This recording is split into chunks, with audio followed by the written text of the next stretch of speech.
ബിസ്മില്ലാ. അസ്സലാമു അലൈക്കും വറഹ്മത്തുള്ളാഹി. അൽഹംദുലില്ലാഹ് വസ്സലാത്തു വസ്സലാമു അലാ റസൂലില്ലാഹി വഅലാ ആലിഹി വസഹബിഹി അജ്മഈൻ അമ്മാ ബഅദ്.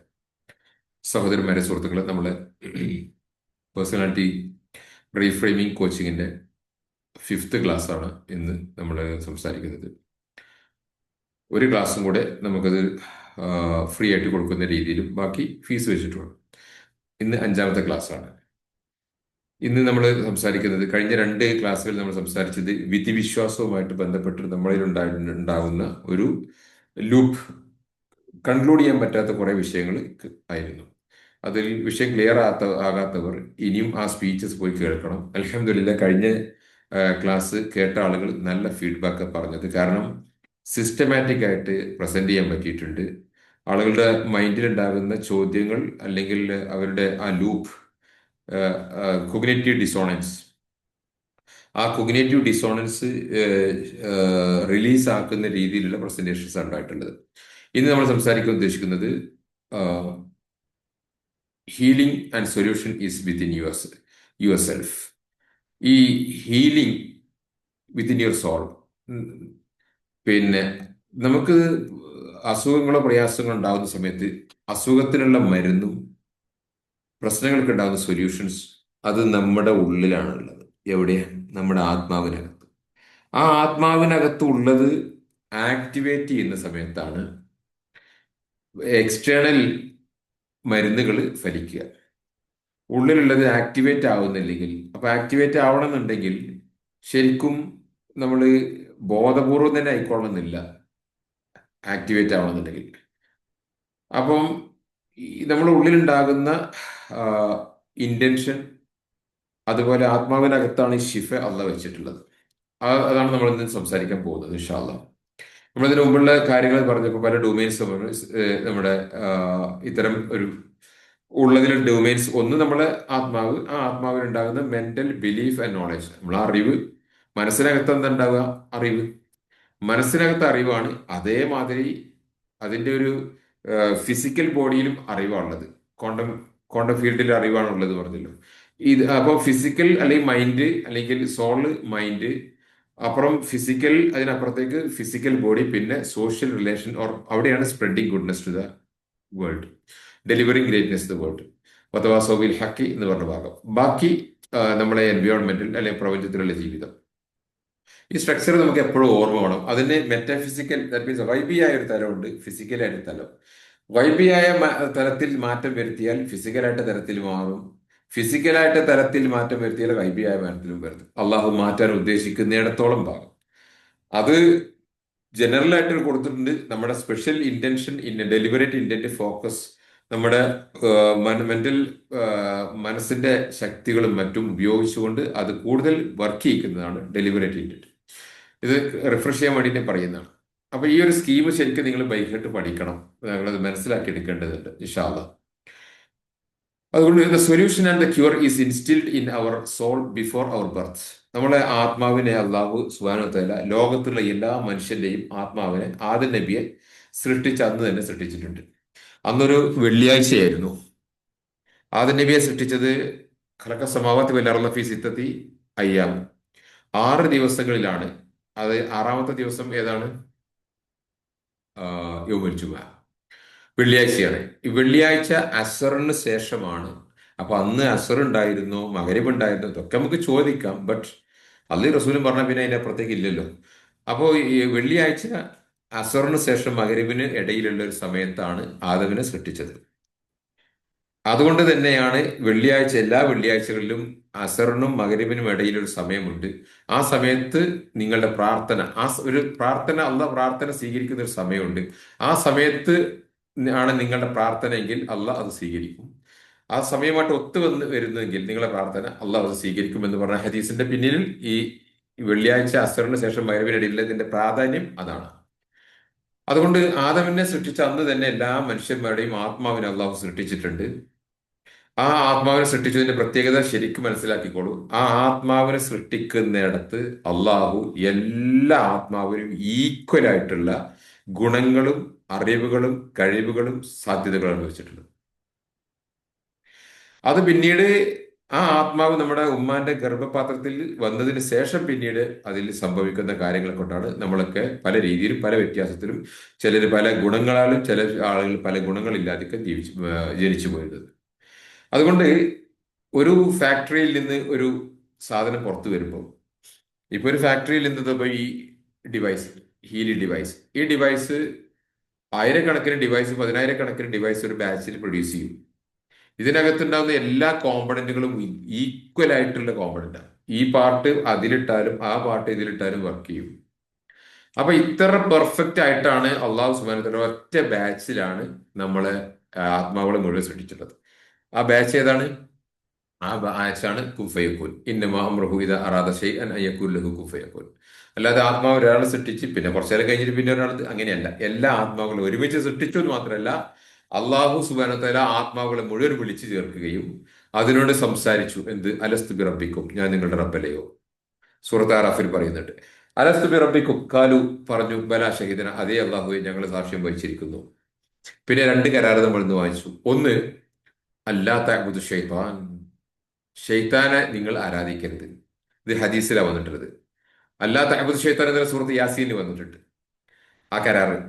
മറ്റൊരു കരാറ് വലാത്തു ശരിക്ക് ബീഷയൻ, അത് ഹദീസുകളിലും ഖുർആനിലുടനീളമുണ്ട്. അള്ളാഹുവിനെ പുറമെ മറ്റൊന്നിനെയും നിങ്ങൾ ആരാധിക്കരുതെന്നും അള്ളാഹുവിനെ അള്ളാഹുവിൽ നിങ്ങൾ പങ്കു ചേർക്കരുതെന്നും ഷെയ്ത്താനെ നിങ്ങൾ ആരാധിക്കരുതെന്നും രണ്ട് കരാറ് നമ്മളിൽ നിന്ന് വാങ്ങിച്ചു. അങ്ങനെ ആ കരാറിന്റെ നമ്മൾ വാങ്ങിച്ചതുകൊണ്ട് അതിന്റെ ഇൻഫർമേഷൻസ് നമ്മളിലുണ്ട്. അത് എവിടെയുണ്ടാവുക? അത് നമ്മളെ മൈൻഡിലല്ല. കാരണം മൈൻഡിലുള്ളത് പഞ്ചേന്ദ്രിയങ്ങളിലൂടെ, അറിവിലൂടെ, അനുഭവത്തിലൂടെയുള്ള അറിവുകൾ, അറിവിലൂടെ അനുഭവത്തിലൂടെയുള്ള അറിവുകൾ നമ്മുടെ മെമ്മറി സിസ്റ്റത്തിൽ ഉണ്ടാവുക, ഇൻഫർമേഷൻ സ്റ്റോറേജ് സിസ്റ്റം മെമ്മറിയിൽ ഉണ്ടാവുക.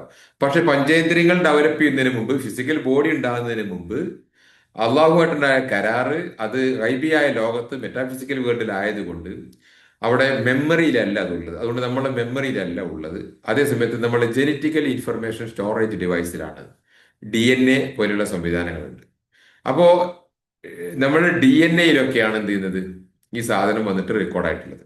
അതുകൊണ്ടാണ് നമ്മൾ DNA ഇത്. അപ്പോൾ സ്പിരിച്വാലിറ്റി എന്ന് പറയുന്ന, അല്ലെങ്കിൽ പിന്നെ ബോധം, ഭയം എന്നൊക്കെ പറയുന്നത്, പിന്നെ തെക്കുവ എന്നൊക്കെ പറഞ്ഞ സംഗതി നമ്മളെ DNA തന്നെ ഉള്ളതാണ്.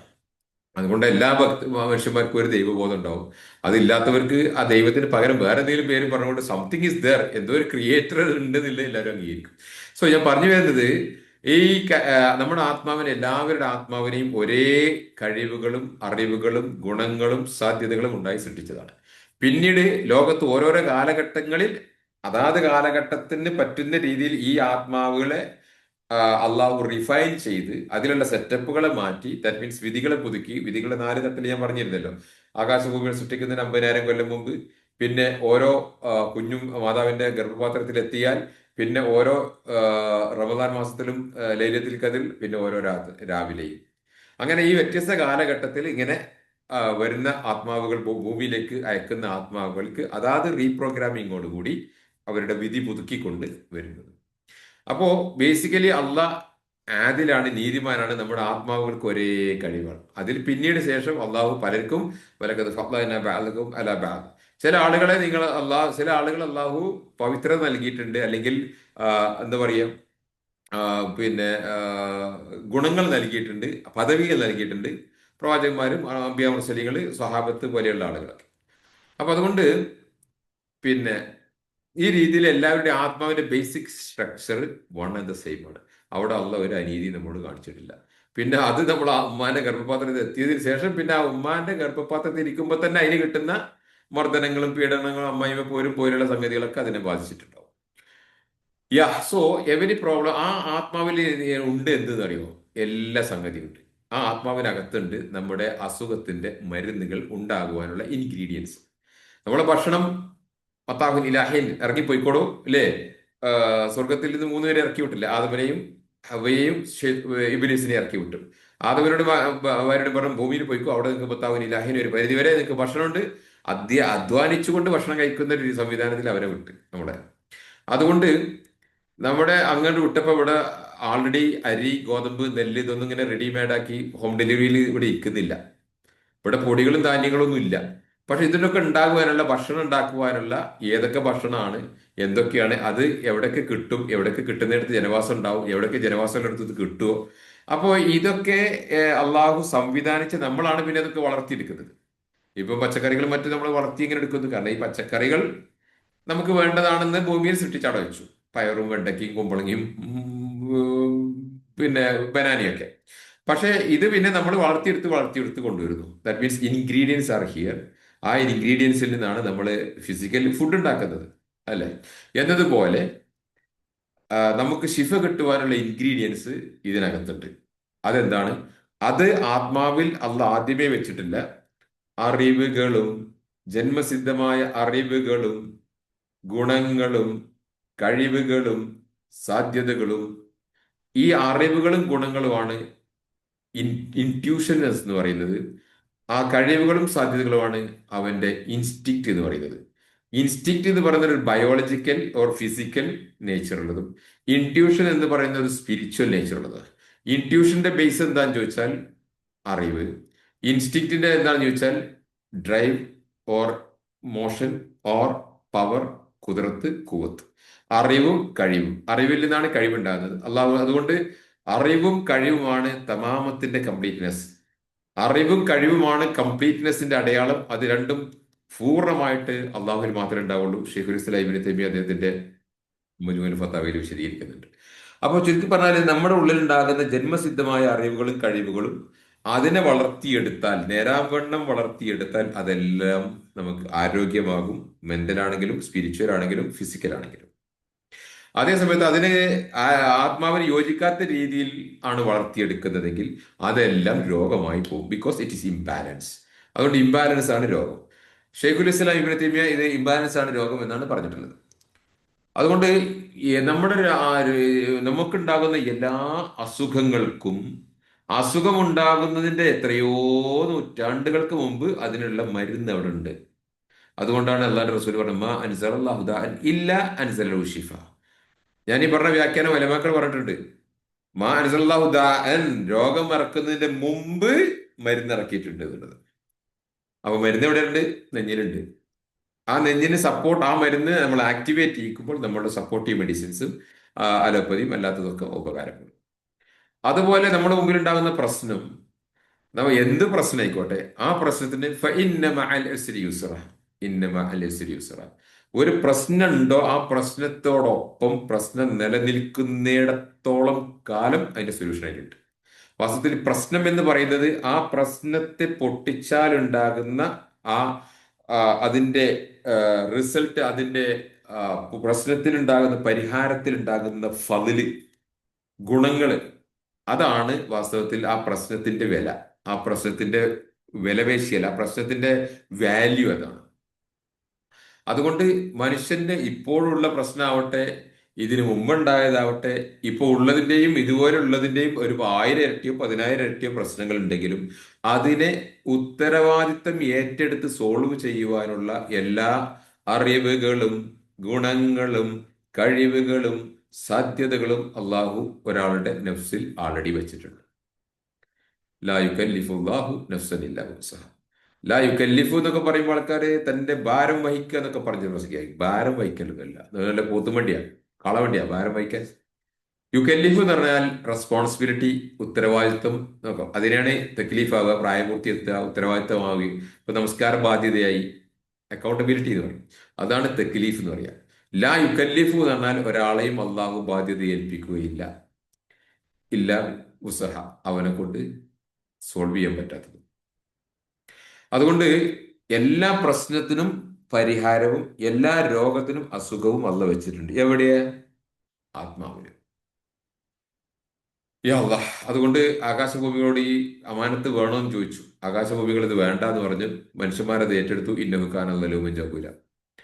അങ്ങനെ നമ്മള് അതുപോലെ ഈ ആത്മാവിനെ സംവിധാനിക്കുമ്പോൾ അതിനെന്ത് ചെയ്തിട്ടുണ്ട്? രണ്ട് രീതിയും അതിൽ വെച്ചിട്ടുണ്ട്. വനഫ്സിൻ വമാ സവ്വാഹ ഫഅൽഹമഹ ഫുജൂറഹ വതഖ്വാഹ ഖദ് അഫ്ലഹ മൻ സക്കാഹ. അതുകൊണ്ട് രണ്ട് ക്വാളിറ്റിയും ഇതിന് അതുകൊണ്ട് നിർവചിച്ച് പറഞ്ഞുതരാം.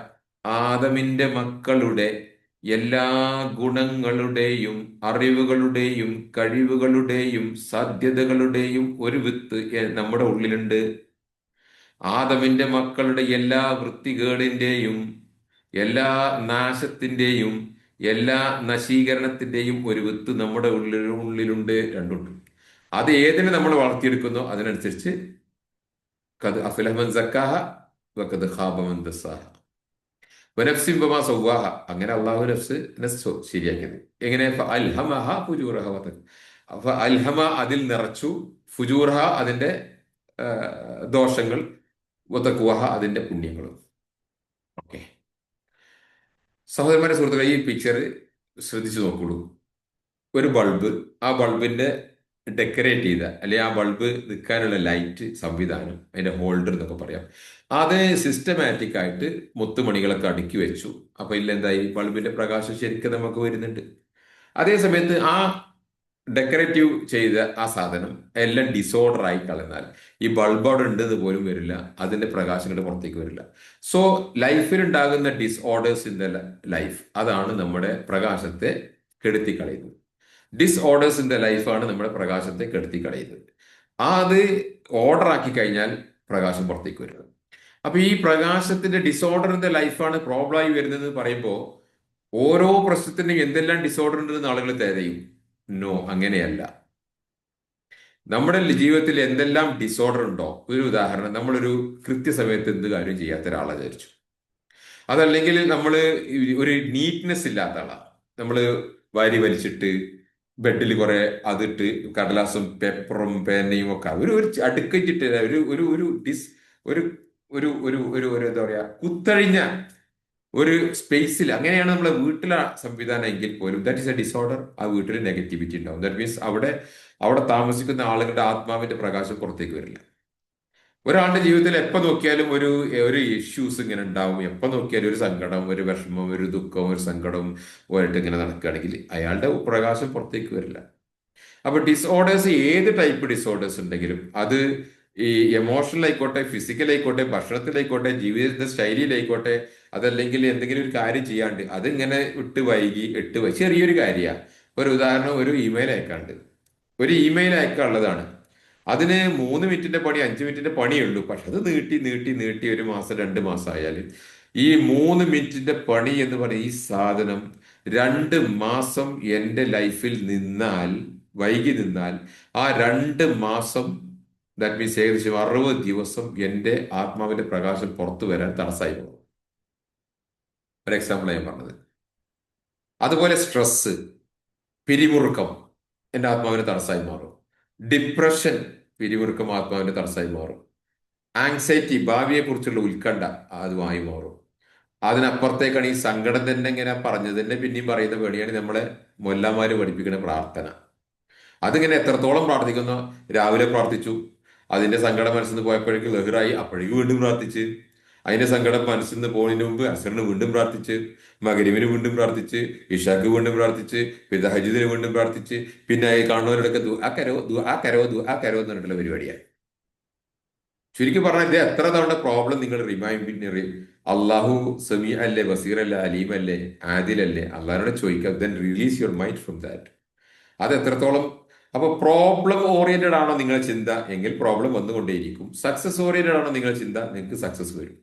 അപ്പൊ ശരിക്കും പറഞ്ഞാൽ ജീവിതത്തിൽ ഉണ്ടാകുന്ന ഒരു സാമ്പത്തിക ബുദ്ധിമുട്ടിന്റെ ഉണ്ടെങ്കിൽ, ഒരു പ്രയാസം ഉണ്ടെങ്കിൽ, ആ സാമ്പത്തിക ബുദ്ധിമുട്ടിലേക്ക് തന്റെ ജീവിതത്തിലെ ഏതെല്ലാം ഡിസോർഡറുകളായി എന്നെത്തി കണ്ടുപിടിക്കാൻ കഴിയില്ല. തന്റെ ലൈഫിൽ ഉണ്ടാകുന്ന പല രീതിയിലുള്ള ഡിസോർഡറുകൾ കൊണ്ട് എന്റെ പ്രകാശം ഇവിടെ മറയപ്പെടുന്നു. ആ പ്രകാശം മറയപ്പെടുമ്പോൾ എന്തെന്നെ ചിലപ്പോൾ സാമ്പത്തികത്തിലാകും, ചിലപ്പോൾ കുടുംബത്തിലായിരിക്കും, ചിലപ്പോൾ വേറെ എന്തെങ്കിലും വിഷയത്തിലായിരിക്കും, ആരോഗ്യത്തിലായിരിക്കും. അപ്പൊ ഡിസോർഡേഴ്സ് ഇന്റെ ലൈഫിൽ ഇല്ലെന്ന് ഉറപ്പ് വരുത്തി കഴിഞ്ഞാൽ പിന്നെ ഇതെല്ലാം ഓപ്പൺ ആവും. So beautiful. സി, അപ്പോൾ ഡിസോർഡേഴ്സ്, ലൈഫിൽ ഡിസോർഡർ ഇല്ല എന്ന് ഉറപ്പുവരുത്തലാണ്. അപ്പൊ ഞാൻ മുമ്പ് പറഞ്ഞിരുന്നു, എങ്ങനെ ഈ അസുഖം ഉണ്ടാകുന്നത് ആത്മാവിന്റെ പ്രകാശം അവിടെ ഉണ്ട്. പിന്നെ ജീവിതത്തിൽ ഉണ്ടാകുന്ന യഥാർത്ഥത്തിൽ നടന്നിട്ടുള്ള കുറെ സംഗതികൾ, ട്രോമയും ഷോക്കും അതും അനിഷ്ടവും ഇതും എല്ലാം കൊണ്ടാവും. അതൊക്കെ ഉണ്ടാകുമ്പോൾ ഒരു 10% 20% ഒക്കെ ഉള്ളൂ. പക്ഷെ അതിനപ്പുറത്തേക്ക് ബാക്കി ഒരു 80-90% അതിൽ നിന്നുണ്ടാകുന്ന ശുഭാത്ത് ഷഹ്വാത്ത് ദുരൂപത എന്നാണ് പറഞ്ഞതുപോലെ, അതിൽ നിന്ന് നമ്മളായിട്ട് ചിന്തിച്ച് വലുതാക്കി ഉണ്ടാകുന്ന, മനഃപൂർവ്വമല്ല, അതിങ്ങനെ ചിന്ത വന്ന് വന്ന് വന്ന് വന്ന് വന്ന് ഒരു കറുത്ത കറ പിടിച്ചതുപോലെ ഹൃദയത്തിന്റെ മേലെ വരും. അങ്ങനെ വന്നു കഴിഞ്ഞാൽ ഈ പ്രകാശം പിന്നെ ഒട്ടും പുറത്തേക്ക് വരില്ല. അതോടുകൂടി നമ്മളെ ജീവിതത്തിൽ പ്രാരാബ്ദങ്ങളും കുത്തുവാളകളും റിലേഷൻഷിപ്പ് ഇഷ്യൂസും ഒക്കെ കടന്നു വരും. അപ്പോൾ ബാഡ് ലക്കാണ് നമ്മൾ പറയുന്നത് പല സംഭവങ്ങളും നടന്നു വരിക. ബാഡ് ലക്ക് എന്ന് നമ്മൾ പറയുന്ന totally coincidence or bad luck എന്നൊക്കെ പറയുന്ന സംഭവം പോലും നടന്നു വരും. ഇതിനെ പുറത്താക്കുവാണെന്തേ ഇത് ഫ്രീ ഔട്ട് ചെയ്ത് ഫ്രീ ആക്കുക, പിന്നെ ഇതിന്റെ മുന്നോട്ടുള്ള നീക്കങ്ങൾ ചെയ്യുക. അപ്പൊ ഈ ഡിസോർഡേഴ്സ് ഇൻ ലൈഫ് എന്താകും? ചിലപ്പോൾ അത് ഹറാം ഹലാല് വിഷയത്തിൽ, ഇതിപ്പോ മാപ്പിളരിക്കല്ലേ ഉള്ളൂ ഹറാമും ഹലാലും. ഹേയ്, ഹറാമും ഹലാലും എന്നാണ് മാപ്പിളരിക്കുള്ളൂ, ശരി, അതൊരു ഡിസോർഡറാ. മറ്റൊന്നോ, ടൈമില് നമ്മുടെ ബയോളജിക്കൽ ക്ലോക്ക്, ശരീരത്തിനകത്തൊരു ക്ലോക്ക് ഉണ്ട്. ആ ബയോളജിക്കൽ ക്ലോക്കും ആകാശത്തൊരു ക്ലോക്ക് ഉണ്ട്, കോസ്മിക് ക്ലോക്ക്. ഇത് തമ്മിൽ സിങ്ക്രോണൈസ് ചെയ്തിട്ടില്ലെങ്കിൽ നമ്മുടെ ടൈം ഇല്ല എന്നർത്ഥം. ടൈം എപ്പോഴും ടൈം കീപ്പപ്പ് ചെയ്യാൻ പറ്റില്ലെങ്കിൽ ഒരു ആങ്സൈറ്റി മനുഷ്യരുടെ ടൈം ആങ്സൈറ്റി ഉണ്ടാവും. ടൈം കീപ്പപ്പ് അത് എന്തിനായിക്കോട്ടെ, ഭക്ഷണത്തിനാവാം, ഉറക്കത്തിനാവാം, ഇബാദത്തിനാകാം, ഓഫീസിൽ പോകുന്നതിന് വരവിനും ആകാം. അയാളുടെ ലൈഫിൽ ഡിസോർഡർ ഉണ്ട് എന്ന് മനസ്സിലാക്കാം.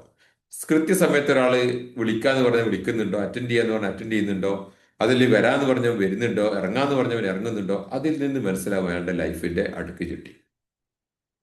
ഇവിടെ ഞാൻ ഉറപ്പുവരുത്താളെ, ഞാനും എൻ്റെ ഫാമിലി, ഒരു ക്വാളിറ്റി എന്താണെന്ന് വെച്ചാൽ പറഞ്ഞ സമയത്തിന്റെ ഒരു 5 മിനിറ്റെങ്കിലും നേരത്തെ ഇറങ്ങും. പറഞ്ഞ സമയത്തിന്റെ ഒരു 5 മിനിറ്റെങ്കിലും ഞങ്ങൾ നേരത്തെ ഇറങ്ങും ആവും. അപ്പൊ അതുകൊണ്ട് അങ്ങനെ ആവാം. ചിലത് എന്ത് ചെയ്യാം, പ്ലേസിലുള്ള ഡിസോർഡർ, വീട്ടിലുള്ള സാധനമൊക്കെ വാരി വലിച്ചിട്ടിട്ട് ഒരു അടുക്കും ചിട്ടിയില്ലാത്ത, ക്ലീൻ ആക്കിയിട്ടില്ലാത്ത. ഞാൻ നാളെ ഒരു വീട് അറ്റൻഡ് ചെയ്ത് ഞാൻ അവരോട് പറഞ്ഞത്, ഇവിടെ നിങ്ങൾ അടുക്കും ചിട്ടിയും ഇല്ല, ഉണ്ടാക്കണം. നെഗറ്റീവ് എനർജി അവിടെ ചൈത്തന്മാതൊക്കെ ഉണ്ടെങ്കിൽ ചൈത്തന്മാത പ്രവർത്തിക്കുന്ന മേഖല ഈ നെഗറ്റീവ് എനർജിയുടെ അവിടെ. അടുക്കും ചിട്ടിയും അത് ആ വീട്ടിൽ ചെല്ലുമ്പോൾ തന്നെ അറിയാം. അവിടുത്തെ ബാത്റൂമിൽ ചെന്നാൽ അറിയാം അവിടുത്തെ സംസ്കാരം എന്താണുള്ളത്. അതുപോലെ കോസ് ആൻഡ് എഫക്റ്റ്. അതെന്താ? നമ്മള് പ്രശ്നം പരിഹരിക്കുവാനുള്ള കാരണം എന്താ നോക്കിയിട്ട് ആ കാരണത്തെ ഇല്ലാതാക്കാനുള്ള കാര്യങ്ങൾ ചെയ്യണം. അള്ളാഹു അൽ മുസബബുൽ അസ്ബാബാണ്, കാരണങ്ങളാൽ കാര്യങ്ങൾ നടത്തുന്നവരാണ്. അതുകൊണ്ട് പ്രപഞ്ച ഫിസിക്കൽ വേൾഡ് എന്താണ്? ടൈം ആൻഡ് സ്പേസിൽ ഉണ്ടാകുന്ന കോസ് ആൻഡ് എഫക്റ്റ് ആണ് ഫിസിക്കൽ വേൾഡിന്റെ ഫോർമുല. അതുകൊണ്ട് ദുനിയാവിൽ കാര്യകാരണങ്ങൾ ബന്ധങ്ങൾ നോക്കിയിട്ട് വേണം പ്രവർത്തിക്കാൻ. അതില്ലെങ്കിൽ അത് ചെയ്യുന്നത് അതായിരിക്കാം, പക്ഷെ ആത്മാവിന്റെ പ്രകാശം ഇല്ലെങ്കിൽ ഡിസോർഡറുകൾ ലൈഫിൽ ഉണ്ടായാൽ അയാൾ ചെയ്യുന്ന സൊല്യൂഷൻ എന്ന് വിചാരിച്ച് ചെയ്യുന്നതൊക്കെ പ്രോബ്ലം ആവും. പ്രോബ്ലം എന്ന് സൊല്യൂഷനായി ചെയ്യുന്നതൊക്കെ വീണ്ടും പ്രോബ്ലം ആയിട്ട് വരും. അപ്പൊ പലരും പറയും വെളുക്കാൻ തേച്ചത് പാണ്ടായി, തൊടുന്നതെല്ലാം ഇടിഞ്ഞു വീഴുന്നു, ചവിട്ടുന്നതെല്ലാം പാതാളത്തിലേക്ക് എന്ന് പറയും. ഈ ഒരു അവസ്ഥ വരും. അപ്പൊ നമ്മൾ പരിഹാരം എന്ന് വിചാരിച്ച് കുറെ സംഗതിയും ഗൾഫിലേക്ക് ഒന്ന് പോകും, അവിടുന്ന് കുത്തുവാളെടുത്തിട്ട് വരും, പിന്നെ ഇവിടെ ഒരു കച്ചവടം തുടങ്ങും, അത് അതിലേറെ പൊളിഞ്ഞങ്ങോട്ട് പോകും. ഇങ്ങനെ തൊടുന്നതെല്ലാം നശിച്ചു പോകുന്ന ഒരു പരിപാടി. അത് എന്തുകൊണ്ടാന്ന് അറിയോ? ആ ചെയ്യുന്നത് ഇതേ പണി അയലോക്കത്തുള്ള അപ്പുറത്ത് ചെയ്ത് ഓൻ വിജയിച്ചിട്ടുണ്ടാവും. ഇതേ അപ്പുറത്തുള്ള നമ്മളെ പിന്നെ എളാപ്പാന്റെ മോനും ഓൻ ഗൾഫിൽ പോയിട്ട് വിജയിച്ചിട്ടുണ്ടാവും. ഓനും ഞാനും പോയത് ഒരേ വിസക്കാണ് വിചാരിച്ചു, ഇതൊക്കെ ഉണ്ടാവും. പക്ഷെ എന്ത് എനിക്കിത് വരുന്നത്?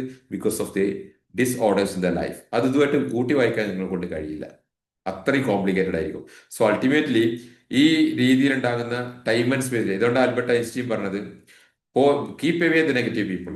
നെഗറ്റീവ് പീപ്പിളെ നിങ്ങൾ വിട്ടു നിർത്തിക്കോ, കാരണം they have a problem for every solution.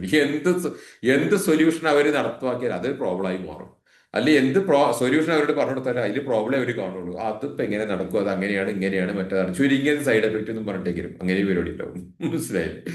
Yes, ചുരുക്കി പറഞ്ഞു കഴിഞ്ഞാല്. അപ്പൊ അതുകൊണ്ട് പ്രവാചകൻ മരുന്നിറങ്ങിനെ കുറിച്ച് പറഞ്ഞ ഹദീസുകൾ എടുത്തു നോക്കി കഴിഞ്ഞാൽ 3 തരം. ഒന്ന്, ഉള്ളിലുണ്ടാകുന്ന ആത്മാവിന്റെ പവറിനെ എടുക്കുന്നതാണ്. അവിടെയാണ് ഖുർആൻ ഷിഫയാണെന്ന് പറഞ്ഞത്.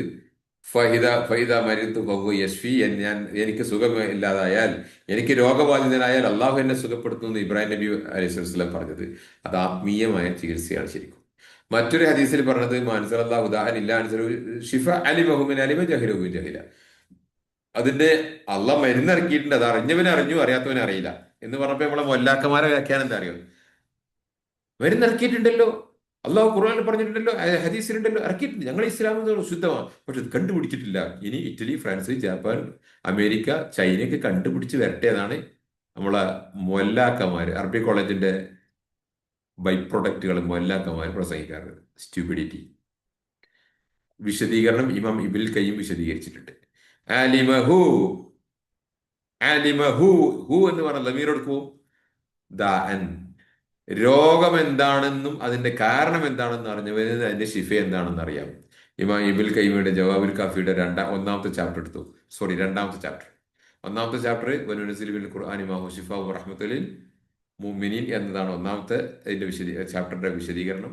രണ്ട്, മാ അൻസലല്ലാഹു ദാഅൻ ഇല്ല അൻസലു ഷിഫ എന്ന ആയത്ത്, അത് ഹദീസാണ് വിശദീകരണം. അവിടെ പറയുന്നുണ്ട് അത് കണ്ടുപിടിച്ചിട്ട്, യെസ്, റസൂലിന്റെ നുബൂവത്ത് തമാമാണ്, കംപ്ലീറ്റ് ആണ്. റസൂലിന്റെ ഏൽപ്പിച്ച ബാധ്യത മുഴുവൻ ജനങ്ങൾക്ക് കൊടുത്തിട്ടാണ് റസൂല് പോയത്. ഇനി റസൂലിന് കാലശേഷം പിന്നെ പുതിയതൊന്നും വരാനില്ല. അള്ളാഹ് ഇറക്കിയ എല്ലാ മരുന്നും റസൂല് പഠിപ്പിച്ചിട്ടുണ്ട്. 980 പരം ഔഷധങ്ങൾ റസൂൽ പഠിപ്പിച്ചിട്ട് ബുക്കുകളുണ്ട്.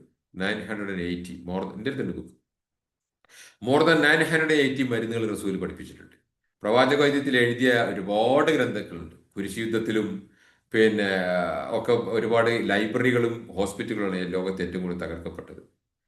6000 രോഗികളും അവരുടെ കുടുംബങ്ങളും ഒരുമിച്ച് അഡ്മിറ്റായി ചികിത്സ തേടി അവിടെ ദീന് പഠിച്ച് ഇബാദത്ത് ശരിയാക്കിയെടുത്ത് ജീവിക്കുന്ന ഹോസ്പിറ്റൽ ഇറാഖിലുണ്ടായിരുന്നു. അബൂബക്കർ റസി അൽ ജസാസാണ് അതിന്റെ ക്യാപ്റ്റൻ, അതിന് സ്ഥാപിച്ചത്. അത് സ്ഥാപിക്കാൻ ഇറാഖിൽ അദ്ദേഹം സ്ഥലം തെരഞ്ഞെടുക്കുമ്പോൾ പരിശോധിച്ചത് എന്താണെന്നറിയോ? ഇറാഖിന്റെ പല ഭാഗത്ത് മാംസം കെട്ടി തൂക്കാൻ പറഞ്ഞു. എന്നിട്ട് എവിടെയാണ് മാംസം ചീഞ്ഞു പോകുന്നത്, എവിടെയാണ് ഉണങ്ങുന്നത് റിപ്പോർട്ട് ചെയ്യാൻ പറഞ്ഞു. ചീഞ്ഞു പോകുന്നിടത്ത് ഹോസ്പിറ്റൽ ഉണ്ടാക്കാൻ പറ്റില്ല, അവിടെ ഷിഫ കിട്ടൂല. അവിടെ ജിയോഗ്രഫിക്കൽ എലിമെന്റ്സ് ഉണ്ടാവും. ഷിഫ കിട്ടാതിരിക്കാനുള്ള കാരണങ്ങൾ ഉണ്ടാവും. മാംസം ഉണങ്ങിപ്പോകുന്നിടത്തേ പറ്റൂ, അപ്പോഴേ മനുഷ്യന് ഹീലിംഗ് കിട്ടുള്ളൂ.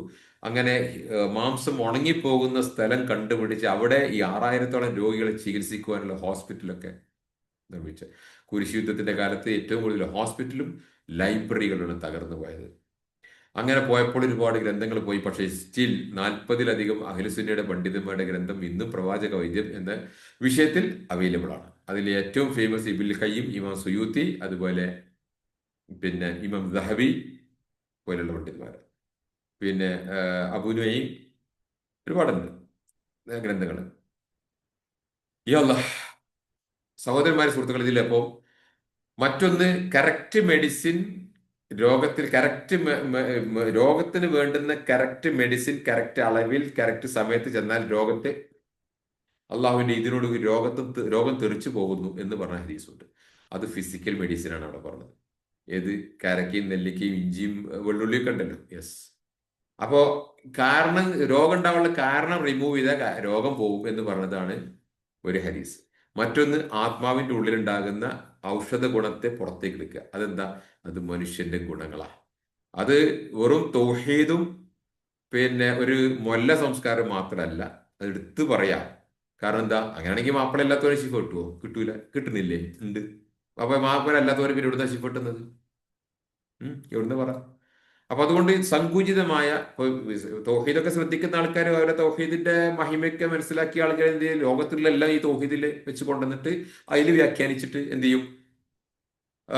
മനുഷ്യന്റെ ആത്മാവിന് ഈമാന്റെ പ്രകാശം എന്ന് പറഞ്ഞാൽ ഈമാൻ ഇല്ലാതെ പ്രകാശം ഉണ്ടാവുമോ? അപ്പൊ ഈമാൻ ഉണ്ടാവണമെങ്കിൽ മുസ്ലിം ആവണ്ടേ? അതില്ല. അപ്പൊ മുസ്ലിം അല്ലാത്തവര് പ്രകാശമില്ല എന്ന് ന്യായീകരിക്കുന്നിടത്തുണ്ട്. വിഡ്ഢിത്തം വിളമ്പുന്നു. അതിന്റെ മാനദണ്ഡങ്ങൾ അങ്ങനെയല്ല. ഓക്കെ. അപ്പൊ അതൊക്കെ ഒരു ഭക്തിയാന്ന വിചാരം. എന്തെങ്കിലും വിഡ്ഢിത്തം ദീനിന്റെ പേരിൽ പറഞ്ഞ തൗഹീദ് ഉഷാറാന്ന് വരുത്തിയാൽ വിഡ്ഢിത്തം, അത് ഭക്തിയാന്ന വിചാരം, അല്ല സ്റ്റുപ്പിഡിറ്റിയാ. നമ്മളെ മൊല്ലാക്കന്മാരെ കയ്യിലുള്ളത് അതാ. സഹോദരന്മാരെ, സുഹൃത്തുക്കളെ, പറഞ്ഞു വരുന്നത് ഈ അസുഖത്തിന് ശിഫയാകുന്നതിന്റെ ഔഷധ ഗുണം നമ്മളുള്ളില്ല. അപ്പൊ അതുകൊണ്ട് ഇതിനുള്ളിലെ നൂറിനെ നമ്മൾ ഡെവലപ്പ് ചെയ്തെടുത്താൽ അത് വ്യക്തിത്വമാണ് അതിന്റെ നൂറിന്റെ ബേസ്. അത് ശരിയായി ഉള്ളവന് അവന്റെ മതപരമായ വിശ്വാസങ്ങൾ കൊണ്ട് അത് കൂടാം, അത് കുറയാം. അപ്പൊ വ്യക്തിത്വം ശരിയായാൽ അത് അവിടെയാണ്. അതുകൊണ്ട് വ്യക്തിത്വമാണ് വ്യക്തിയുടെ ശക്തിയാണ് ഭക്തിയുടെ ശക്തി എന്ന് ഞാൻ പറയാറുള്ളത്. അതിന്റെ വാക്കൊറ്റക്കൊന്നുമല്ല. നമ്മുടെ കയ്യിലുള്ള ഭക്തി ആയുധം ഖുർആൻ വളരെ പവർഫുള്ളാണ്. പക്ഷെ അത് പ്രയോഗിക്കുന്ന കരം, മനുഷ്യന്റെ മൈൻഡ് വീക്കാണെങ്കിൽ അതുകൊണ്ടൊരു ഉപകാരമില്ല. ഇബിൻ ഖയ്യിം പറഞ്ഞിട്ടുണ്ട്, ഇബിൻ തൈമിയ്യ പറഞ്ഞിട്ടുണ്ട്, ഇബിൻ ബാസ് പറഞ്ഞിട്ടുണ്ട്, ഒക്കെ പറഞ്ഞിട്ടുണ്ട്. അപ്പൊ ആത്മാവിന്റെ പ്രകാശം പുറത്തേക്ക് എടുക്കുക. അതെടുക്കുന്ന സമയത്ത് നമുക്ക് ശാരീരികവും മാനസികവും സാമൂഹികവും ആയിട്ടുള്ള പ്രതിസന്ധികൾ, പ്രയാസങ്ങൾ ഒഴിവാകും എന്ന് മാത്രമല്ല, അതിനപ്പുറത്തേക്ക് ലക്ക് ഇങ്ങോട്ട് വരും. ലക്ക് നമ്മളെ മുമ്പിലേക്ക് ഇങ്ങോട്ട് പൊട്ടി വരേണ്ടതാ. ലക്ക് എന്ന് പറഞ്ഞ സാധനം പോയി കൊണ്ടുവരേണ്ടതല്ല, ഇങ്ങോട്ട് വരേണ്ടതാ. Good luck. അതെവിടെയാ വരിക നിങ്ങൾക്കറിയോ? നമ്മൾ മറ്റു ജനങ്ങൾക്ക് ഇവിടുത്തെ ഇബാദത്തല്ല ഞാൻ പറയുന്നത്, നിസ്കാരം നോമ്പ് ഹജ്ജ് സക്കാത്തും അല്ല. മറ്റു ജനങ്ങൾക്ക് ചെയ്യുന്ന ചെറിയ ചെറിയ ചെറിയ നന്മകളുണ്ടല്ലോ, ഈ നന്മകൾ ഇങ്ങനെ അങ്ങോട്ട് പുറത്തേക്ക് കൊടുക്കുന്നു മറ്റാളുകൾക്ക്, പക്ഷെ ഇത് നഷ്ടപ്പെടുന്നില്ല. അത് ഒരു ഒരു ആവശ്യം വരുന്ന സമയത്ത് നമ്മളെ മുമ്പിൽ സൊല്യൂഷനായിട്ട് വരുന്നു, നമ്മളെ മുമ്പിൽ പരിഹാരമായിട്ട് വരുന്നു, നമ്മളെ മുമ്പിൽ സൗഭാഗ്യമായിട്ട് നമ്മളെ മുമ്പിൽ പ്രത്യക്ഷപ്പെടുന്നു. നമ്മൾ പേ ഇറ്റ് ഫോർവേഡ് എന്ന് പറയാം. പേ ഇറ്റ് ഫോർവേഡ്, അടുത്ത ആൾക്ക് കൊടുത്തേക്ക്, അടുത്ത ആൾക്ക് കൊടുത്തേക്ക്. ഇങ്ങനെ കൊടുത്താൽ അപ്പുറത്തുള്ള അടുത്ത ആൾക്ക് നമുക്ക് ഇങ്ങോട്ട് വരും. പേ ഇറ്റ് ഫോർവേഡ് എന്ന് പറഞ്ഞൊരു ഫിലിം ഉണ്ട്, 2000 ഇല്ലാന്ന് തോന്നുന്നുണ്ട് ആ film. It's great film, English film. ഈ എന്താ ഇപ്പൊ മുപ്പര് പറഞ്ഞ സിനിമയൊക്കെ കാണാൻ പറയാ അയാള്, കാണണം എന്നല്ല, വേണമെങ്കിൽ കണ്ടോളി, നല്ലൊരു വാല്യുള്ള സിനിമയാണ്. അപ്പൊ അതുപോലെ ആ, ഈ വലിയൊരു അർത്ഥവത്ത, ഇതാണ് അതിന്റെ വിഷയം. അതിന്റെ വിഷയം എന്താണെന്ന് വെച്ചാൽ, നമ്മൾ ചെയ്യുന്ന ചെറിയ ചെറിയ ചെറിയ നന്മകൾ, അത് വലിയ വലിയ വലിയ നന്മകളായിട്ട് നമ്മളെ രക്ഷക്കെത്തുന്നു. ഓക്കെ, അതാണ് ലക്കിന്റെ രഹസ്യം. Delivery greatness to the world. വത്തവാസോബിൽ ഹക്കി എന്ന് പറഞ്ഞത് അതാണ് സാധനം. വത്തവാസോബിൽ ഹക്കി എന്ന് പറഞ്ഞത് മറ്റു ആളുകൾക്ക് നമ്മൾ ചെയ്യുന്ന, അതാണ് വാസ്തവത്തിൽ പ്രാർത്ഥന. ആ പ്രാർത്ഥനയിലെ ബാർഗെയിനാണ്, അള്ളാഹുവോട് വലിയ ബാർഗെയിൻ ചെയ്യാണ്. ഞാൻ പറഞ്ഞുതരാം, പഠിപ്പിച്ചു തരാം ഇൻഷാ അല്ലാ. അതുകൊണ്ട് നമ്മുടെ ലൈഫിൽ ഉണ്ടാകുന്ന പ്രോബ്ലം എന്താണ്? നമുക്ക് കൺട്രോൾ ചെയ്യാൻ പറ്റുന്ന സംഗതികൾ നമ്മൾ കൺട്രോൾ ചെയ്യുന്നില്ല. കൺട്രോൾ ചെയ്യാൻ കഴിയാത്ത കാര്യത്തെ നമ്മൾ കൺട്രോൾ ചെയ്യാൻ കഴിയില്ല, ഉറപ്പല്ലേ? കൺട്രോൾ ചെയ്യാത്ത കഴിയാത്ത കാര്യത്തെ കൺട്രോൾ ചെയ്യാൻ വേണ്ടി ശ്രമിക്കുന്നു. അപ്പൊ എന്നെ കൊണ്ട് കൺട്രോൾ ചെയ്യാൻ പറ്റുന്ന എന്താണ്? എനിക്ക് എന്റെ മനസ്സ്, എന്റെ ആത്മാവ്, എന്റെ മനസ്സ്, എന്റെ ജീവിതം, എന്റെ ശരീരം, അത് ഞാൻ കൺട്രോൾ ചെയ്യാതിരിക്കുക. പിന്നെ എന്നെ കൊണ്ട് കഴിയാത്തത് എന്താ? മറ്റുള്ളവന്റെ ആത്മാവ്, മനസ്സ്, ശരീരം, അവന്റെ ജീവിതം, അത് ഞാൻ കൺട്രോൾ ചെയ്യാൻ വേണ്ടി ശ്രമിക്കും. അപ്പൊ പിന്നെ എന്റെ മക്കളെ കൺട്രോൾ ചെയ്യാനും, എന്റെ ഭാര്യനെ കൺട്രോൾ ചെയ്യാനും, എന്റെ മരുമകളെ കൺട്രോൾ ചെയ്യാനും. നമ്മൾ അമ്മായിമ്മ എന്ന് പറഞ്ഞൊരു ഒരു വീഡിയോ ഇറക്കിയിരുന്നല്ലേ, മദറില്ലോ. സുബ്ഹാനല്ലാ, വളരെ ഫാസ്റ്റായിട്ട് ഒരുപാട് ആളുകളിലേക്ക് എത്തി. ഒരുപാട് ആളുകൾ റിമാർക്ക് തന്നു. അതിൽ ക്ഷമ എന്താണെന്നും അനീതിക്ക് കൂട്ടു നിൽക്കൽ എന്താണെന്നും രണ്ടും വേർതിരിച്ച് കാണിച്ചു കൊടുത്തിട്ടുണ്ട്. ഈ ക്ഷമ എന്ന് പറഞ്ഞാൽ അനീതിക്ക് കൂട്ടു നിൽക്കലാണ്, അല്ലെങ്കിൽ അനീതിയിലും ഉണ്ടാതിരിക്കലാണ് എന്നാണ് നമ്മുടെ മൊല്ലാക്കന്മാർ പറയാൻ. അതിന് ഫിർഔനും ആസിയ ബീവി ഫിർഔനും എടുത്തിട്ട് കൊടുക്കും. അതല്ലെങ്കിൽ പിന്നെ ബിലാൽ റളിയല്ലാഹും മുശ്രിക്കുകളുടെ പീഡനം എടുത്തിട്ട് കൊടുക്കും. മൂല്യന്മാർക്ക് എന്തെങ്കിലുമൊക്കെ പ്രസംഗിച്ചാൽ പോരെ? ഇത് രണ്ടും രണ്ടാണ്. വലിയമാരെ തലക്ക് വെളിയിട്ടേ തിരിയുള്ളൂ. അതുകൊണ്ട് അത് വേറിരിച്ച് കാണിച്ചു കൊടുത്തതാണ് അതിൽ ഏറ്റവും വലിയ ബ്യൂട്ടിഫുൾ പോയിന്റ്. ആളുകൾ റിപ്പോർട്ട് ചെയ്തിട്ടുണ്ട്, ഫീഡ്ബാക്ക് തന്നിട്ടുണ്ട്. കണ്ടിട്ടില്ലാത്തവർ കൺട്രോളിന്റെ സൈറ്റിൽ ഞാൻ എൻ്റെ ഗ്രൂപ്പിൽ നമ്മൾ ലിങ്ക് കൊടുത്തിട്ടുണ്ട്. ഈ സഹോദരന്മാരെ, സുഹൃത്തുക്കളെ, പറഞ്ഞു വരുന്ന വിഷയം, ഇങ്ങനെ ഈ 100 കുറയുന്ന സമയത്ത് നമ്മുടെ ഉള്ളിലുണ്ടാകുന്ന പല വിഷയങ്ങളും പൊട്ടി പൊട്ടി പുറത്തേക്ക് വരികയും, നമ്മൾ ആത്മാവ് തന്നെ ആ ഒരു വിഷയത്തിൽ ഉണ്ടാകുന്ന എന്തൊരു അറിവാണ് നമ്മുടെ ഉള്ളിൽ, അത് അറിവ് ഉള്ളിൽ പ്രവർത്തിക്കും. അപ്പൊ പിശാച് ബാധ ജിന്നാണെന്ന് നമ്മളെ വല്യമ്മ പറയണേ, ആ കുട്ടിക്ക് പിശാച് ബാധിച്ചാൽ തോന്നുന്നുണ്ട്, അല്ലെങ്കിൽ ഒരു വല്ലാക്ക പറഞ്ഞു കൊടുത്തു, അല്ലെങ്കിൽ റൊക്കെ ചെയ്യുന്ന ഒരുത്തൻ കമന്റ് അടിച്ചു, അപ്പൊ അത് മതി, പിന്നെ അവൻ എന്ത് ചെയ്തു? പിശാച് ബാധയെ പോലെ അവൻ പ്രവർത്തിക്കും. അതിന്റെ പൊസഷൻ സിൻഡ്രോം എന്ന് പറയും, അല്ലെങ്കിൽ ക്രിയേറ്റഡ് പൊസഷൻസ് എന്ന് പറയും. റിയൽ പൊസഷൻസ് ഉണ്ട്, അത് ഇതല്ല സാധനം. അത് ഐഡന്റിഫൈ ചെയ്യണമെങ്കിൽ you have to learn about it. അതിനെക്കുറിച്ച് പഠിക്കണം, അത് മനസ്സിലാക്കണം. റിയൽ പൊസഷനും അല്ലാത്തതും തിരിച്ചറിയാൻ പറ്റും. ഓക്കെ, അൾട്ടിമേറ്റ്ലി ഈ ആത്മാവിലുണ്ട് നമ്മുടെ ശിഫ എന്ന് പറയുന്നത് ഈ ഇസ്ലാമിക ട്രഡീഷൻസ് മാത്രമൊന്നുമല്ല. അതിന് മുമ്പുള്ള ഹിപ്പോക്രറ്റ്സ്, യഹൂദനായിരുന്നു അദ്ദേഹം. അദ്ദേഹം പറയാം, വല്ലവരും നല്ല ആയുസ് വേണമെങ്കിൽ, നല്ല ആരോഗ്യമാണെങ്കിൽ, അവൻ അവന്റെ ജീവിതത്തിൽ അതിന് കാരണമായിട്ടുള്ള അസുഖത്തിന് കാരണം ഉണ്ടാവില്ല, അത് ഒഴിവാക്കുവാൻ അവൻ റെഡി ആണെങ്കിൽ നമ്മൾ അവനെ സഹായിച്ചിട്ട് കാര്യമുള്ളൂ. നമ്മൾ നേച്ചുറൽ ഹീലിംഗ് ആണ് ഏറ്റവും വലിയ ഹീലിംഗ്. അപ്പൊ ഈ അർത്ഥത്തിൽ വരുന്ന, അതുപോലെ അസുഖം ഒരു സുപ്രഭാതത്തിൽ വരുന്നതല്ല, അത് സാവധാനം സാവധാനം സാവധാനം വന്ന് നമ്മളിൽ ഉണ്ടാകുന്ന തിന്മകളാണ്. ആ തിന്മകളെ ആവശ്യത്തിലധികം തിന്മ വന്നു പോകുന്ന സമയത്ത് ഇത് രോഗമായി പ്രത്യക്ഷപ്പെടുന്നു എന്നൊക്കെ ഇഷ്ടം പോലെ മുസ്ലിങ്ങളും അല്ലാത്തവരൊക്കെ പറഞ്ഞിട്ടുണ്ട്. അതുകൊണ്ട് ഡോണ്ട് ടെൽ യുവർ ഇൽനെസ്. നമ്മളെ രോഗം ഈ വേണ്ടവരോടും വേണ്ടാത്തവരോടൊക്കെ കൂടെ പറയാൻ പാടില്ല. കാരണം എത്രത്തോളം തവണ നിങ്ങൾ രോഗത്തെക്കുറിച്ച് വായ കൊണ്ട് പറയുന്നു, എത്രത്തോളം തവണ ഇതിനെക്കുറിച്ച് പഠിക്കുന്നു.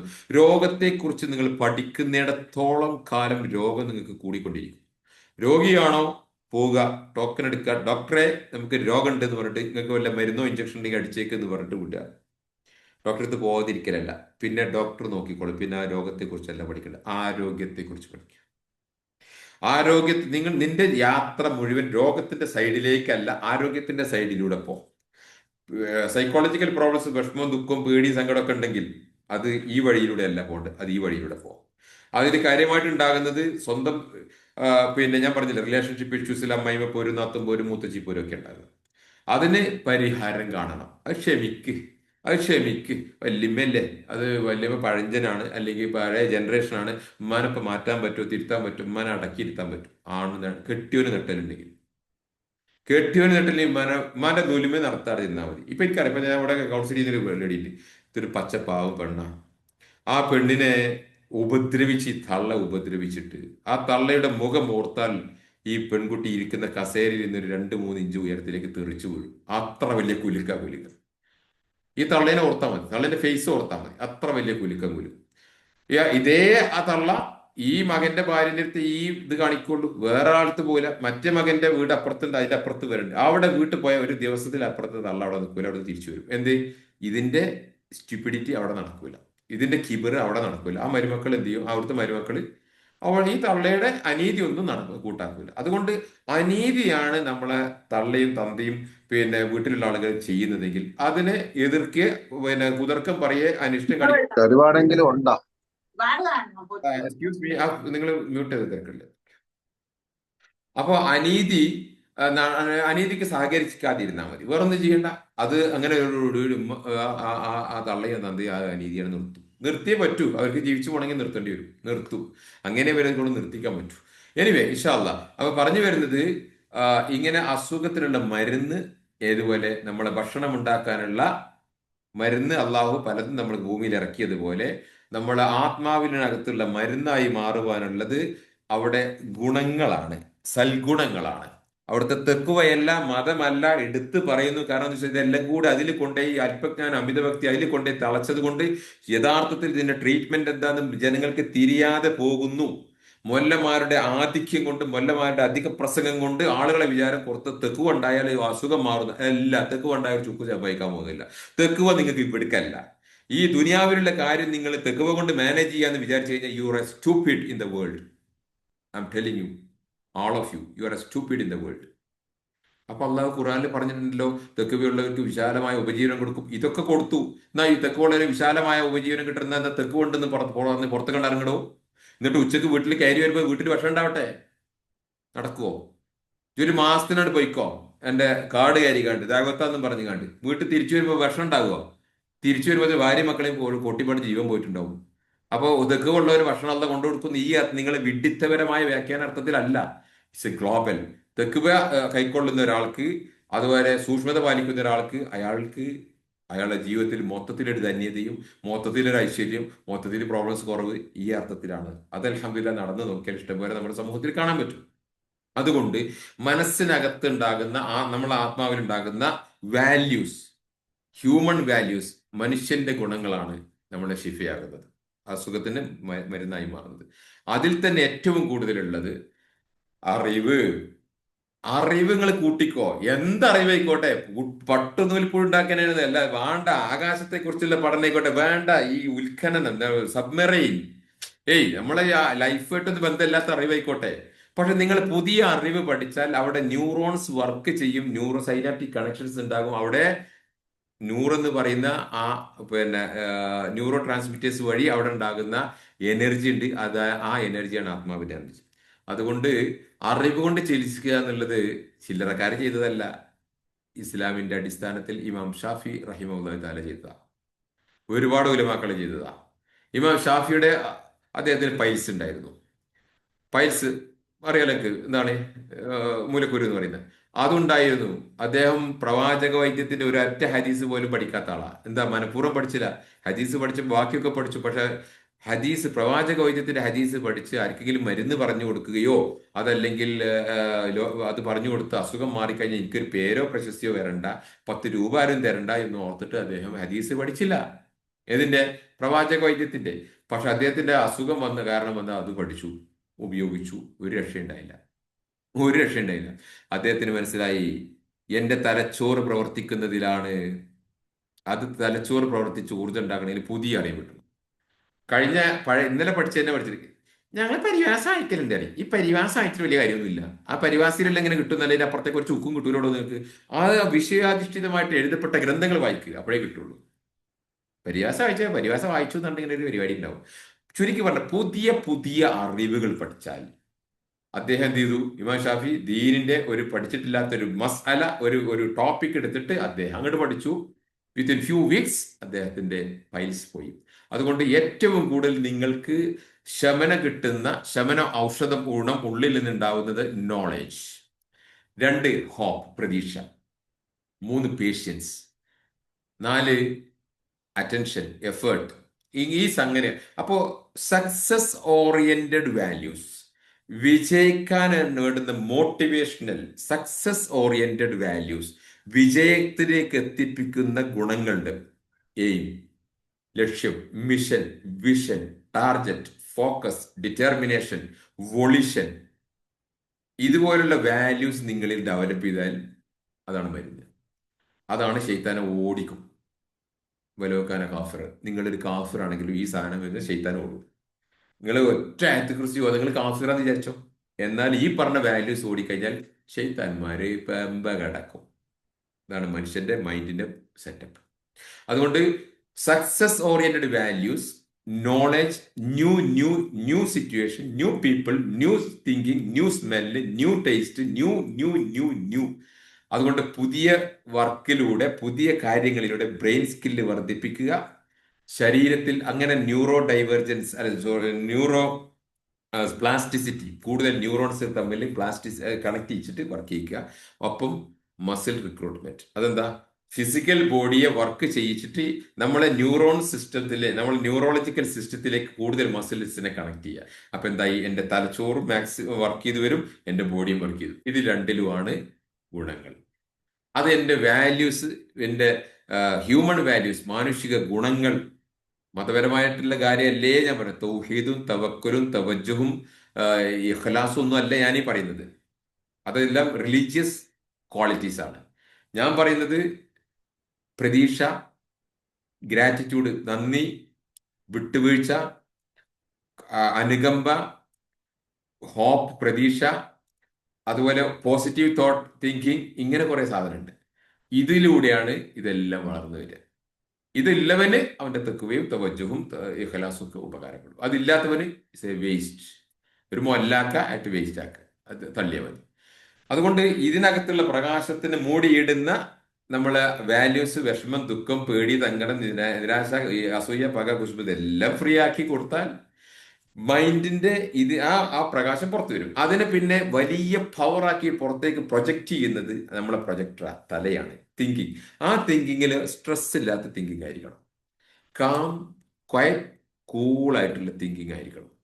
ട്രാങ്ക്വിലിറ്റി, മനസ്സമാധാനത്തോടു കൂടിയുള്ള. അപ്പൊ സ്ട്രെസ് ഒന്നും ആവണ്ട.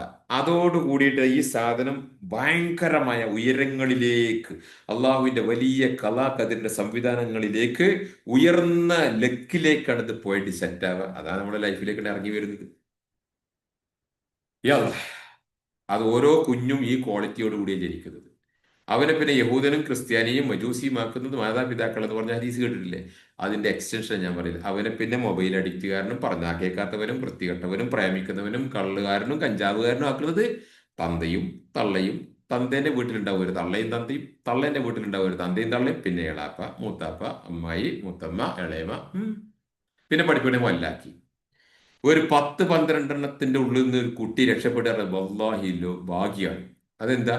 10ഉം 10 ചവറായിരിക്കും.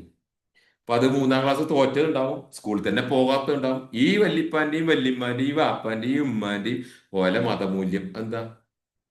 അതാണ് വലിയ തുക.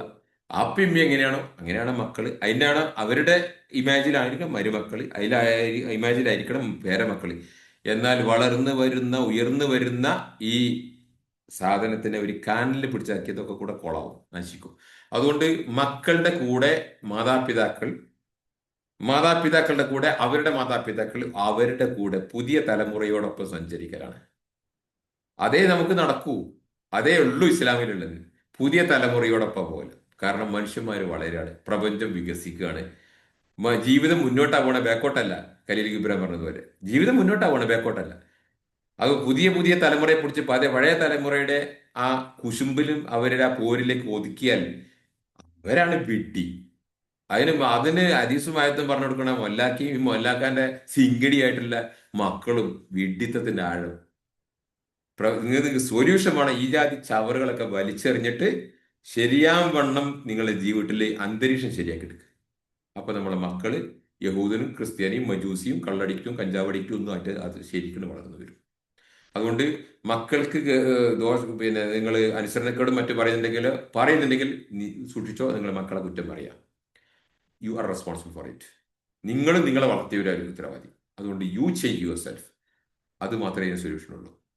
ഓരോ കുഞ്ഞും ജനിക്കുന്നത് ഫിത്രത്ത് ഇസ്ലാമാണ്. ഓരോ കുഞ്ഞും മുസ്ലിമായിട്ട് ജനിക്കുന്നു എന്നാ? നോ, ഓരോ കുഞ്ഞും മുസ്ലിമായിട്ടല്ല.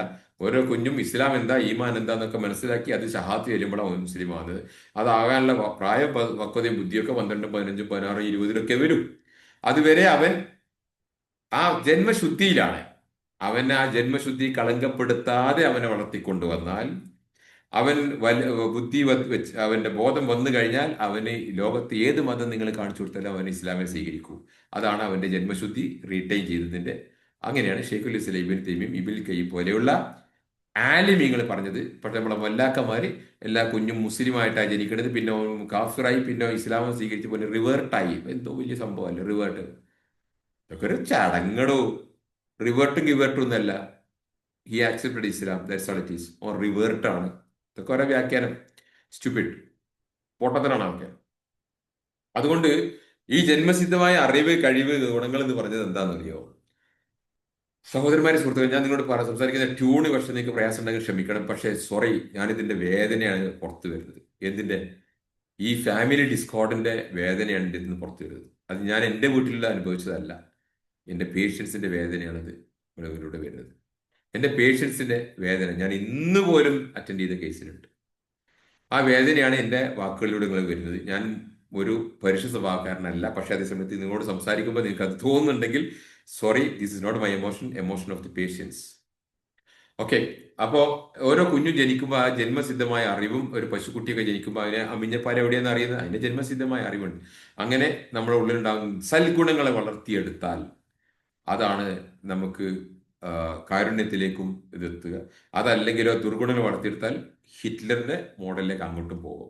അപ്പൊ നമ്മൾ തിരഞ്ഞെടുക്കുക. അങ്ങനെ ഹൃദയത്തിനകത്ത് ലുബ്, കൽബ്, ഫുആദ്, സ്വദർ 4 തട്ടുണ്ട്. ഈ തട്ടുകളെ കുറിച്ചൊക്കെ നമുക്ക് ഡീറ്റെയിൽ ആയിട്ട് പറയേണ്ടി വരും ഇൻഷാ അല്ലാഹ്.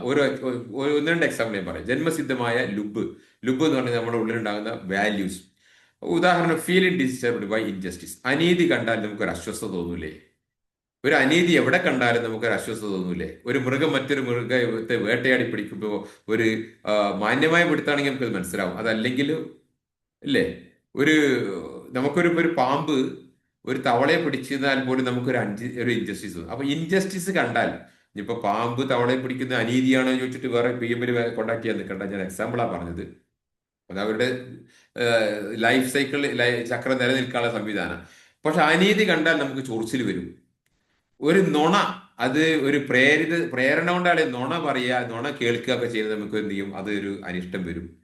അതുപോലെ പിന്നെ ജീവിതത്തിന്റെ നമ്മൾ എവിടുന്ന് വന്നു, നമ്മൾ എവിടേക്ക് പോകുന്നു പോലുള്ള വിഷയങ്ങൾ ചിന്തിക്കുമ്പോൾ ഒരു ഡീപ്പ് സീക്കിംഗ് ആണ് ഉണ്ടാകുക. അതുപോലെ നമ്മൾ സത്യത്തോടൊപ്പം നിൽക്കുക. നമ്മൾ ഒറ്റക്കാണെങ്കിൽ സത്യത്തിന്റെ കൂടെ നിൽക്കാനുള്ള ഒരു പ്രേരണ നമുക്കില്ലേ? ഇതുപോലുള്ള വാല്യൂസ് ഒരുപാട് വാല്യൂസ് ഞാൻ എൻ്റെ സ്റ്റഡി മെറ്റീരിയൽ കൊടുത്തിട്ടുണ്ട്, ഓരോ എക്സാമ്പിളും. അപ്പൊ ലുബിനും കൽബിനും ഫുആദ് സ്വദറിനും ഇതിനകത്ത് ഉണ്ടാകുന്ന പല തട്ടിലാണ്. ചുരുക്കി പറഞ്ഞാൽ again I coming to psychology. Unconscious മൈൻഡിൽ ഉണ്ടാകുന്ന, നമ്മുടെ തന്നെ ഉള്ളിലുണ്ടാകുന്ന നെഗറ്റീവായ, ഇരുട്ടായ ആ ഗുണങ്ങളെ, ആ വിഷയങ്ങൾ എന്താണ് നമ്മൾ പഠിച്ചെടുത്ത് കോൺഷ്യസ് ആക്കുന്നത് വരെ നമ്മളെ ജീവിതത്തെ ഈ അൺകോൺഷ്യസ് മൈൻഡിലുള്ളതായിരിക്കും നമ്മുടെ ജീവിതത്തെ നിയന്ത്രിക്കുക. അതിനെ നമ്മൾ വിധി എന്ന് വിളിക്കും. അതായിരിക്കും നമ്മുടെ ജീവിതത്തെ ഷേപ്പാക്കുക. അപ്പൊ ഈ അൺകോൺഷ്യസ് മൈൻഡിൽ ഉണ്ടാകുന്ന നെഗറ്റിവിറ്റി ആണെടോ നിന്റെ സാമ്പത്തിക ദാരിദ്ര്യം, നിന്റെ കച്ചവടമോ ബിസിനസ്സോ ജോലിയോ വിജയിക്കാത്ത നിന്റെ തന്നെ അൺകോൺഷ്യസ് മൈൻഡിൽ ഉണ്ടാകുന്ന നെഗറ്റിവിറ്റി വർക്ക് ചെയ്യാണ്. അത് അള്ളാഹുവിന്റെ കലാ ലോകത്ത് ആ സംവിധാനത്തിലാണ് അത് വർക്ക് ചെയ്യുന്നത്. നീയും നിന്റെ ആളുകളും തമ്മിൽ ഉണ്ടാകുന്ന പ്രോബ്ലം, നിന്നെയും നിന്റെ അയൽവാസിയും തമ്മിൽ, അല്ലെങ്കിൽ നീ നിന്റെ ഭാര്യയും തമ്മിൽ ഉണ്ടാകുന്ന, നീ നിന്റെ വാപ്പയും ഉമ്മയും തമ്മിൽ ഉണ്ടാകുന്ന പ്രോബ്ലം നിന്റെ തന്നെ ഉള്ളിലുണ്ടാകുന്ന അൺകോൺഷ്യസ് മൈൻഡിലുള്ളതും നിന്റെ വാപ്പാന്റെയും ഉമ്മാന്റെയും അയൽവാസിയുടെയും ഉള്ളിലുണ്ടാകുന്നതും തമ്മിൽ ക്ലാഷ് ആകുമെന്നതാണ്. അത് നിങ്ങൾ പുറത്ത് സലാം പറഞ്ഞ അസ്സലാം വലൈക്കും വലൈഹിസ്സലാം പായസം കുടിച്ച് പോന്നിട്ടൊന്നും നടക്കാൻ പോകുന്നില്ല. ഇത് സോൾവ് ചെയ്യണം. ഇപ്പൊ നമ്മളെ നാട്ടിലുണ്ട് ഒരു വല്ലാക്ക, ഇവങ്ങനെ വാല്യൂ പറയും. എന്ത്? കുട്ടികളെ പിന്നെ നന്നായി വളർത്തണം. ഇന്നത്തെ കാലത്തെ കുട്ടികൾ വഴിവഴിക്കാനുള്ള ചാൻസ് ഉണ്ട്, മൊബൈൽ കയ്യിലുണ്ട് എന്നൊക്കെ പറഞ്ഞു. ഈ മൊല്ലാക്കാക്ക് ഇത് തിരിയുള്ളൂ. ഞാൻ മെസ്സേജ് അയച്ചോളൂ, മൊല്ലാക്ക അത് നിർത്തണോ, ഇത് എല്ലാവർക്കും തിരിയാ. തിരിയും, മൊബൈൽ കയ്യിലുണ്ട്, ഫേസ്ബുക്ക് കയ്യിലുണ്ട് എന്നൊക്കെ.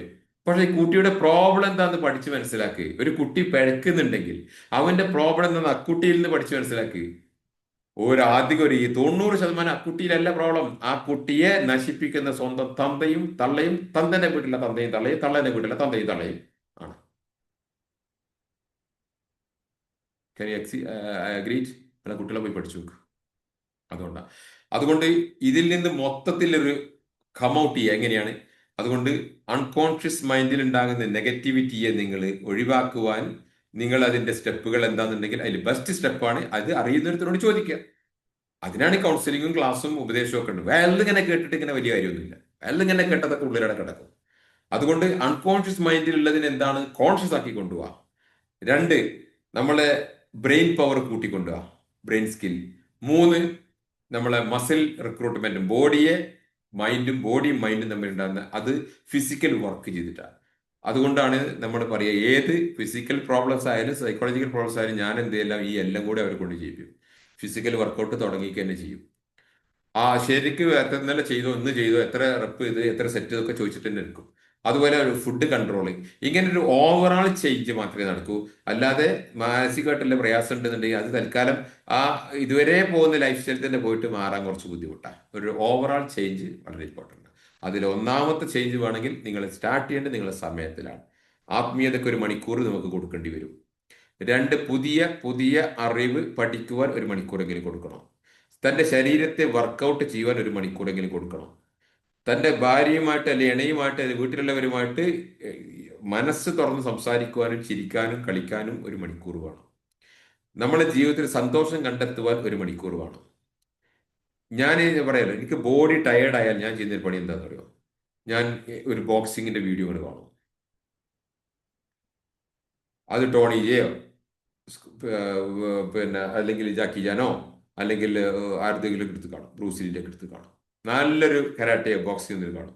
ഒരു 10 മിനിറ്റ് കഴിഞ്ഞ് കഴിഞ്ഞാൽ എൻ്റെ ബോഡിയുടെ ക്ഷീണമാണ് പോകും. Because it is energising my body. ഉറങ്ങിയ പിന്നെ ക്ഷീണിച്ച ശരീരം കൊണ്ട് ഞാൻ ഉറങ്ങാറില്ല. അത് ഉറങ്ങൂല. കാരണം ഉറങ്ങിക്കഴിഞ്ഞാൽ നേരം വെളുക്കുന്നത് വരെ ബോഡിയിൽ ക്ഷീണം ഉണ്ടാവും. ഇത് എൻ്റെ ബോഡി പെയിനായി മാറും. അത് ക്രോണിക് ഡിസീസ് ആകും. പിന്നെ അതിനെന്ത് ചെയ്യും? ഹോർമോണൽ ചേഞ്ചസും മറ്റും വരാം, ബയോളജിക്കൽ മാറ്റങ്ങൾ വരും. അതുകൊണ്ട് അവിടെ ബോഡിയുടെ ക്ഷീണം മാറ്റിയിട്ട് കിടക്കും. അത് ചിലപ്പോൾ കുളിക്കാം, ചിലപ്പോൾ ചൂടുവെള്ളം കൊണ്ട് കുളിക്കാം. അതിലേറെ ഫാസ്റ്റാണ് എന്തെന്ന് അറിയോ? ഒരു വീഡിയോ കാണാം. അത് നമുക്ക് ത്രില്ലുള്ളത് കാണാം, ഇൻട്രസ്റ്റ് ഉള്ളത് കാണാം. അതുപോലെ വിഷമിക്കുന്ന ദേഷ്യത്തിൽ ഞാൻ പോയി കിടക്കാറില്ല. ഞാൻ ഈ പിഞ്ചു കുഞ്ഞുങ്ങളുടെ ചിരി ഉണ്ടാവും, ചിൽഡ്രൻസ് ലാഫ് കൊടുത്തൊക്കെ കുട്ടികൾ വെറുതെ ഒരു കുട്ടികൾ ഇങ്ങനെ കാണിച്ചു കൊടുത്താൽ കുട്ടി ചിരിച്ചിട്ട് എന്തോരം ചിരിയായിരിക്കും. ആ ചിരിക്കണുണ്ട് നമ്മൾ ചിരിച്ചു പോകും. ഏത് കുട്ടി, ആരുടെ കുട്ടി, അള്ളാഹു ആയാലും, പക്ഷെ കുട്ടിയുടെ ചിരി കേട്ടാൽ നമ്മൾ ചിരിച്ചു പോകും. ആ കുട്ടിയുടെ കരച്ചിലിന്റെ ഒപ്പം നമ്മൾ കരയും, കുട്ടിയുടെ ചിരിയോടൊപ്പം നമ്മൾ ചിരിക്കും. കുട്ടികൾ ഖുർആൻ ഓതിയാൽ നമ്മൾ കരയും. അറബി അറിയാത്തവനും കരയും, മുസ്ലിമും കരയും. കുട്ടികൾ വൈ? നിഷ്കളങ്ക ഹൃദയത്തിൽ നിന്നുണ്ടാകുന്ന എമോഷണൽ എക്സ്പ്രഷൻ അത് നിഷ്കളങ്കതയുള്ള മനുഷ്യന്മാരിലേക്ക് പെട്ടെന്ന് ടച്ച് ആകും. നിഷ്കളങ്കതയുള്ള ആളുകളുടെ ഉള്ളിൽ നിന്നുണ്ടാകുന്ന എമോഷണൽ എക്സ്പ്രഷൻ നിഷ്കളങ്കതയുള്ളവരിലേക്ക് ടച്ച് ആകും. അതുകൊണ്ട് നിന്റെ കുഞ്ഞുങ്ങൾ കരഞ്ഞിട്ട് നിനക്കൊരു വിഷമം തോന്നുന്നില്ലെങ്കിൽ നിന്റെ ഉള്ളിൽ എന്തോ പാറ പോലെ ഇരിക്കുന്നുണ്ടോ. നിന്റെ കെട്ടിയോട് കരഞ്ഞിട്ട് നിനക്കത് കണ്ണീര് എന്താണെന്ന് നിന്റെ മനസ്സിലാവുന്നില്ലെങ്കിൽ നിനക്കെന്തോ പ്രോബ്ലം ഉണ്ടോ. അതാ മനസ്സിലാക്കേണ്ടത്. കാരണം ആ കുട്ടി കരയുന്നത് എന്ത് എന്ന് മനസ്സിലാക്കണമെങ്കിൽ നിന്റെ ഉള്ളിൽ കുറച്ച് ശുദ്ധമായിരിക്കണം. നീ അവിടെ പ്രസംഗിച്ചിട്ട് കാര്യമൊന്നുമില്ല. ഇതിപ്പോ എന്റെ വീട്ടിലുള്ള എല്ലാവർക്കും ഇപ്പൊ എങ്ങനെ തന്നെ, എല്ലാവരുടെ ജീവിതം എങ്ങനെ തന്നെ അല്ലേ എന്നൊക്കെ താത്താനെ കണ്ടൂടെ, മറ്റോടത്ത് അങ്ങനെയുണ്ട്, ബലിക്ക് അങ്ങനെ ഇതിലേറെ പ്രശ്നം. ഇപ്പൊ എനിക്ക് അറിയോ ഒരു തള്ളനെ വിളിക്കാൻ കാരണം അതാ എന്തുകൊണ്ടാണല്ലോ ആണെന്നെങ്കിയാ പറയും, ഓ എന്റെ ലൈഫിൽ ഉണ്ടാകുന്ന പ്രോബ്ലത്തിന്റെ 10% കൂടി ഉണക്കില്ലല്ലോ. എന്റെ എടി പെണ്ണെ, നിനക്ക് എന്റെ ജീവിതത്തിൽ ഉണ്ടായതിന്റെ 10% കൂടി നിനക്കില്ല. ഇതിന്റെ അർത്ഥം എന്താ പറയുക? ഈ കുട്ടിക്ക് ഇത് കേട്ടുകൂടാ. കാരണം എന്താ? ഇതൊരു നോൺസെൻസ് ആണോ, ഇതൊരു കമ്പയർ ചെയ്യാനാണ്. ഈ കുട്ടിയെ ഈ തള്ളയോട് കമ്പയർ ചെയ്യാണ്. എന്റെ ജീവിതത്തിൽ ഞാൻ സഹിച്ചതിന്റെ 10% നിനക്ക് വന്നില്ലല്ലോ, വലിയ കാര്യമായി. കാലം, അവസരം, സന്ദർഭം, മെന്റൽ സ്ട്രെങ്ത് ഒക്കെ നോക്കാണ്ട്. അപ്പൊ ഇതൊക്കെ വലിയ പാരന്റിങ് ആയിട്ട് ഓരോരുത്തർ വളമ്പുക. ഇതൊക്കെ പോലെ വേസ്റ്റ് വേസ്റ്റ് വേസ്റ്റ് വാക്കാണ് അതൊക്കെ. ഇതൊന്നല്ല കുട്ടിക്ക് കൊടുക്കേണ്ടത്. എമോഷണൽ ബോണ്ട് പോകരുത്. അതുകൊണ്ട് നിഷ്കളങ്കരുടെ എമോഷണൽ എക്സ്പ്രഷൻ നമുക്ക് ഫീൽ ചെയ്യും. അതുകൊണ്ടാണ് പിഞ്ചു കുഞ്ഞുങ്ങൾ ഖുർആൻ ഓതിയ കരയാത്ത ആരെങ്കിലും ഉണ്ടോ? ചെറിയ കുട്ടികൾ അക്ഷരമൊന്നും ശരിക്കും വരില്ല. ഖുൽ റബ്ബിൽ ആലമീൻ, ഖുൽ റബ്ബിന്നാസ്, മലിക്കിന്നാസ്, ഇലാഹിന്നാസ് എന്നൊക്കെ പറഞ്ഞേ കാര്യം. ബിസ്മില്ലാഹിർ റഹ്മാൻ റഹീം അതൊന്നും ഫുള്ളായി വരില്ല. പക്ഷെ നമ്മൾ കരഞ്ഞു പോകും. എന്തുകൊണ്ടാ? പിന്നെ എന്താ പറയാ, ആ, അവരുടെ നിഷ്കളങ്കമായ ആ എക്സ്പ്രഷൻസ് അത് നിഷ്കളങ്ക ഹൃദയത്തിലേക്ക് ടച്ച് ആവും. ഓക്കെ. അപ്പോൾ finding happiness in life, quality time with the people, sleep and rest. 7 മണിക്കൂർ ഉറങ്ങണം. 7 മണിക്കൂർ രാത്രി ഉറങ്ങണം. ഇപ്പൊ നാളെ ഒരു ട്രീറ്റ്മെന്റ് ചെയ്യാൻ ഒരു സൈക്കോളജി കംപ്ലൈന്റ് താത്ത കൊടുക്കുക. താത്ത പിന്നെ കംപ്ലൈന്റ് നല്ല കുറവുണ്ടായി, എന്നോട് പറഞ്ഞ നല്ല മാറ്റം ഉണ്ടായി. ഓക്കെ. പിന്നെന്തേ? പിന്നെ ഇന്നലെ കുറച്ച് കൂടിയെന്ന് പറഞ്ഞു. അതെന്താ ചോദിച്ചു. ഞാൻ ഇന്നലെ തഹജ്ജുദ് നിസ്കരിക്കാൻ വേണ്ടി എണീറ്റു. എത്രക്ക്? 3 മണിക്ക്. സത്യങ്ങൾ എപ്പോഴേക്ക് കടന്നത് ചോദിച്ചു. ഞാനൊരു 11 മണി 11 കഴിക്കണേയാണ്. എന്നാ പിന്നെ വട്ടയാവുള്ളൂ എന്ന്. അപ്പൊ തഹജ്ജുദ് നിസ്കാരത്തിന് എതിരാണോ ഞാൻ ഈ പറയുന്നത്? അല്ല. 11 മണിക്ക് കടന്നവൻ 4 മണിക്ക്, 3:30ക്കും 4 മണിക്ക് എണീറ്റ് നിസ്കരിച്ചവൻ ചിലപ്പോൾ ഓട്ടുണ്ടാവും. പ്രത്യേകിച്ചും മരുന്ന് സൈക്കോളജി മരുന്ന് കുടിക്കുന്നവന്. നിനക്ക് 3:30ക്ക് എണീക്കണമെങ്കിൽ 7 മണിക്കൂർ ഉറങ്ങാൻ കണ്ട് നേരത്തെ കിടക്കണവും. 3:30ക്ക് എണീക്കണമെങ്കിൽ നേരത്തെ കിടന്നുറങ്ങി 7 മണിക്കൂർ ഉറങ്ങണം. അത് രാത്രി ഉറങ്ങണം. പകൽ തുറക്കല്ല. പകൽ തുറക്കൊണ്ട് നിനക്ക് വീക്ക്നെസ് ഉണ്ടാവുള്ളൂ. പകലുറങ്ങിയ ബോഡി വെയിറ്റ് കൂടും, മെറ്റാബോളിസം മാറും, പല ഡൈജസ്റ്റീവ് പ്രോബ്ലംസ് ഉണ്ടാവും, തിങ്കിങ് ശരിയാവില്ല. പകല് ഉറക്കല്ല, പകല് മയക്കുള്ളൂ. വേണമെങ്കിൽ കൈരൂര്യത്തിന്റെ ഉറക്കം എന്ന് പറയും. അത് ഭക്ഷണം കഴിക്കുന്നതിന് മുമ്പ് നിസ്കാരത്തിന്റെ ആ സമയത്ത്, നിസ്കാരത്തിന് മുമ്പായിട്ട് ഉറങ്ങുന്ന സുന്നത്തുമാണ്. റസൂല് പറഞ്ഞിട്ടില്ല. അത് രാത്രി അത് മയക്കുള്ള ഒരു അരമണിക്കൂർ 20 മിനിറ്റുകൾ, അല്ലാത്ത കൂർക്കം വലിച്ച് ഉറങ്ങുന്ന ഉറക്കമല്ല. അപ്പൊ അതുകൊണ്ട് രാത്രി 7 മണിക്കൂർ ഉറങ്ങണം. പിന്നെ നമുക്ക് ഉപജീവനത്തിന് വേണ്ടി 8-10 മണിക്കൂറൊക്കെ ഇതാക്കേണ്ടി വരും. ബാക്കി എന്നാലും 4 മണിക്കൂർ ബാക്കിയുണ്ട്. ഇവിടെയാണ് അതെന്തിനു ഉപയോഗിക്കണം? അത് ഡെലിവറിങ് ഗ്രേറ്റ്നെസ് വേൾഡ്. ഈ ലോകത്ത് ഞാൻ മറ്റുള്ള ആളുകൾക്ക് എത്രത്തോളം നന്മ ചെയ്യുന്നോ എൻ്റെ ജീവിതത്തിലേക്ക് സൗഭാഗ്യങ്ങൾ ഇങ്ങനെ കടന്നു വരും. ചെറിയ ചെറിയ നന്മകൾ മതി. ചെറിയ നന്മകൾ. ഒരു ഉദാഹരണം, ചെറിയതെന്ന് വിചാരിക്കുന്നത് ചെറുതല്ല മക്കളെ, ശ്രദ്ധിച്ചോ. ഒരു ഉദാഹരണം ഞാൻ പറയാം. ഇന്ന് ഞാൻ ജിമ്മിലേക്ക് പോകുന്ന സമയത്ത് ഇത്ര വലിപ്പമുള്ള ഒരു ആണിന്റെ റോഡ് കിടക്കുന്നത്. അത് സ്ക്രൂ ഉള്ള ആണിയാ. ഞാനത് എടുത്തു, ഇങ്ങനെ കൊണ്ടുപോയി എവിടെ ഇടാൻ പറ്റും നോക്കി ഒരു വേസ്റ്റ് ഇടുന്ന സ്ഥലത്താണ് കൊണ്ടുപോയിട്ടു. ഇത് ഞാൻ ചെയ്തത് അത് ഈമാന്റെ അവസാനത്തെ കണ്ണിയാ. ഈമാനിന്റെ അവസാനത്തെ കണ്ണിയ. ആദ്യത്തെ എന്താ? കൗലിലായില്ല. അടിയത്തത് എന്താ? വഴിയിൽ നിന്ന് മുള്ളെടുത്ത് മാറ്റുന്നത്. ഇതിന്റെ പ്രതിഫലം എന്താന്ന് ഇൻഷാ അല്ലാഹ് മരിച്ച് ചെന്നാൽ കവറിലേക്ക് എത്തുമ്പോൾ അറിയും. ഈ ആണി അവിടുന്ന് എടുത്തിട്ടില്ലായിരുന്നെങ്കിൽ ഇതൊരു മനുഷ്യന്റെ കാലിൽ തട്ടിയാൽ, ആ തട്ടിയ മനുഷ്യന് അത് മുറിവ് വന്ന് പഴുത്തുവിന്റെ കാല് മുറിച്ചാൽ, അവന്റെ ജോലിക്ക് പോകാതെ വരുമ്പോൾ അവന്റെ മക്കളുടെ വിദ്യാഭ്യാസം നഷ്ടപ്പെടും. അവരുടെ മക്കളെ പ്രോപ്പർ സമയത്ത് കെട്ടിക്കാൻ കഴിയില്ല. അവന് വീട് ഉണ്ടാക്കാൻ കഴിയില്ല. അല്ലെങ്കിൽ അവന്റെ അതുവഴി വരുന്ന എന്തെല്ലാം കോൺസിക്വൻസസുകളുണ്ടോ, പ്രത്യാഘാതങ്ങളുണ്ടോ, ഈ മനുഷ്യന് അസുഖം വന്നത് കൊണ്ട് പിന്നെ എന്തൊക്കെ അവന്റെ ജീവിതത്തിൽ മാറ്റങ്ങൾ വന്നോ, ആ ദാരിദ്ര്യ അല്ലെങ്കിൽ ആ കഷ്ടപ്പാടുകൾ മുഴുവൻ ഈ മുള്ളെടുത്ത് ഒഴിവാക്കി കൊണ്ട് കിട്ടും. ഈ ഒരു ആണി എടുത്ത് ഒഴിവാക്കിക്കൊണ്ട് ആ പ്രതിഫലം കിട്ടും. ഈ പ്രതിഫലം ഇന്ന് നമുക്ക് അളക്കാൻ കഴിയില്ല. അത് അല്ലാമുൽ ഗുയൂബായ അള്ളാഹ്ക്ക് അറിയാം. നാളെ കബറിലേക്ക് അതിന്റെ പ്രതിഫലം എത്തും. അതല്ലെങ്കിൽ ഈ വണ്ടി പഞ്ചറായി. ഈ പഞ്ചറായപ്പോൾ എന്താ, കൃത്യസമയത്ത് അതിന്റെ ഹോസ്പിറ്റലിൽ എത്തിയില്ല. അങ്ങനെ ആ രോഗിക്ക് അസുഖം കൂടി. ഇങ്ങനെ ഇങ്ങോട്ട് നോക്കുകളി. ഈ പോസിബിലിറ്റീസ് പ്രോബബിലിറ്റീസ് വെച്ചുകൊണ്ട് എന്തെല്ലാം അതിൽ അള്ളാഹു വെച്ചിട്ടുണ്ടോ ആ സാധനം ഈ മുള്ളെടുത്ത് മാറ്റുന്നത് വഴി ഒഴിവായി കിട്ടിയാൽ ആ അത്രയും നന്മയുടെ പ്രതിഫലം ഇതിട്ട് കിട്ടും. ഇതാണ് മറ്റുള്ള ആളുകൾക്ക് നമ്മൾ നന്മ ചെയ്യുന്നതിന്റെ പ്രത്യേകത. മറ്റുള്ള ആളുകൾക്ക് നമ്മൾ നന്മ ചെയ്താൽ ഒരിക്കലും ഇത് മെഷർ ചെയ്യാൻ പറ്റില്ല. നമ്മൾ ചെയ്ത നന്മയുടെ മേലോട്ടല്ലാത്ത അതിന്റെ പ്രതിഫലങ്ങൾ വരാനില്ല. അതിന്റെ പ്രതിഫലങ്ങളില്ല, വരാനില്ല. താഴോട്ടല്ല, മേലോട്ടുള്ളതാ നമുക്ക് വരാനുള്ളത്. ഒരു ചെറിയ മുള്ളെടുത്തിരുന്ന കാര്യം എക്സാമ്പിൾ ഞാൻ പറഞ്ഞു. വേണ്ട, ഇവിടെ ഒരു പിന്നെ അത് നോക്കണം. അത് നമ്മളെ മതപരമായ സിറ്റുവേഷനെ മാറ്റിക്കളയുന്നതാ. ഒരു നായക്ക് വെള്ളം കൊടുത്തങ്ങൾ കേട്ടില്ലേ? വ്യഭിചാരിയായ സ്ത്രീ നായക്ക് വെള്ളം കൊടുത്തു. അവൾ വ്യഭിചാരി ആയതുകൊണ്ട് നരകത്തിന്റെ വിധിയിൽപ്പെട്ട, നരകത്തിന് അവകാശിയായതാ. പക്ഷെ അവളെ ആ നരകത്തിന്റെ അവകാശിയായ ഇതുവരെ ചെയ്ത വ്യഭിചാരത്തിന്റെ ഒന്നായിട്ടുള്ള കൊടുത്തു രണ്ട് നായക്ക് വെള്ളം കൊടുത്തു. സ്വർഗത്തിന്റെ അവകാശിയായി നിൽക്കുന്ന ഒരു മനുഷ്യൻ അവന് പൂച്ചയെ കെട്ടിയിട്ട് ഭക്ഷണം കൊടുക്കാത്തതുകൊണ്ട് എന്ത് ചെയ്യും? അവന് നരകത്തിന്റെ ആളായി. ഇത്രയും കാലം ചെയ്തു കൂട്ടിയ ആമനു സാരിയത്തുകൾ ഒറ്റടിക്ക് പോയി. അതുകൊണ്ട് മതപരമായ നമ്മുടെ ഈ വിവാദത്തും അതിനപ്പുറത്തേക്കുള്ള വിധത്തൊക്കെ പാടെ കാട്ടിക്കൂട്ടി ചെയ്യുന്നുണ്ടല്ലോ, അതെല്ലാം ചിലപ്പോൾ ഒന്നായിട്ട് ഔട്ട് വെയിറ്റ് ചെയ്യും ഡെലിവറിങ് ഗ്രേറ്റ്നെസ് ദ വേൾഡ് എന്ന് പറഞ്ഞ സംഗതി, അല്ലെങ്കിൽ ജനങ്ങളെ ദ്രോഹിക്കുക എന്നുള്ള സംഗതി. അതുകൊണ്ട് ജനങ്ങളെ ദ്രോഹിച്ചോര് അത് അനുഭവിക്കും. ആ ജനങ്ങളെ ദ്രോഹിച്ചവർ അത് അനുഭവിക്കും. ജനങ്ങൾക്ക് നന്മ ചെയ്തവരോ അത് തിരിച്ചു വന്നുകൊണ്ടിരിക്കും. ഇന്നൊരു കുട്ടി എനിക്ക് മെസ്സേജ് അയച്ചു. ഒരു 3 വർഷം മുമ്പ് എൻ്റെ കൗൺസിലിംഗ് വന്നതാണ്. അവൾ ഇന്നലെ എൻ്റെ ഒരു പെൺകുട്ടിയാ. അവള് പറയും, ഇസുക, എൻ്റെ ജീവിതത്തിൽ വന്ന മാറ്റം, ഞാൻ കുഴഞ്ഞ ശരീരവും തകർന്ന മനസ്സുമായിട്ട് അങ്ങടുത്ത് വന്നത്. നിങ്ങളെ എനിക്കറിയില്ല, ഞാൻ നിങ്ങൾ നമ്പർ ആരോ തന്ന് വിളിച്ചു നോക്കിയതാ, അങ്ങനെ നിങ്ങളടുത്ത് വന്ന് അതിൽ നിന്ന് ഞാൻ വന്ന കയറ്റം, എൻ്റെ ഹസ്ബൻഡ് എൻ്റെ ഓരോ പ്രോഗ്രസ്സിലും എൻ്റെ ഹസ്ബൻഡ് എന്നെ അപ്രീഷിയേറ്റ് ചെയ്യുന്നു. എന്റെ ഇന്ന് പോലും എൻ്റെ ഹസ്ബൻഡ് എന്നിൽ വന്ന മാറ്റം, അതിൽ നിന്ന് എൻ്റെ ജീവിതത്തിൽ എൻ്റെ വീട്ടിലുണ്ടായ മാറ്റം എൻ്റെ ഹസ്ബൻഡ് അപ്രീഷിയേറ്റ് ചെയ്യുന്നു. അതുകൊണ്ടുണ്ടാവുന്ന സന്തോഷം എനിക്ക് നിങ്ങൾ ഇവിടെ ഇറക്കിയ വീഡിയോ ഞാൻ കണ്ടുകൊണ്ടിരിക്കുകയാണ്. അപ്പൊ എൻ്റെ വീഡിയോ സെറ്റപ്പിന്റെ കാര്യത്തിൽ ഒരു സജഷൻസ് ഒക്കെ തന്നവള്, ഇങ്ങനെ സ്ക്രീൻ സൈഡിലാക്കിയാൽ മതി, അപ്പടി അതിനെക്കുറിച്ച് അറിയുന്ന കുട്ടിയാണ്. അവള് അവളുടെ ജീവിതത്തിൽ വന്ന മാറ്റത്തിൽ സന്തോഷത്തിൽ അവൾ എന്നെ ഓർമ്മ വന്നപ്പോൾ എനിക്ക് മെസ്സേജ് അയച്ചതാണ്. ഇന്നിപ്പോ ഒരു മഗ്‌രിബിന് ശേഷം എൻ്റെ ഒരു സുഹൃത്തായിരുന്ന ഒരു സുഡാനി ആയിട്ടുള്ള ഒരാളുണ്ടെങ്കിൽ, അള്ളാഹു റഹ്മഹു, മരിച്ചുപോയി, സിർഹത്തം. അവൻ പറയും, ഹഫീസ്, എന്നെ ഹഫീസ് എന്ന് വിളിക്കുക.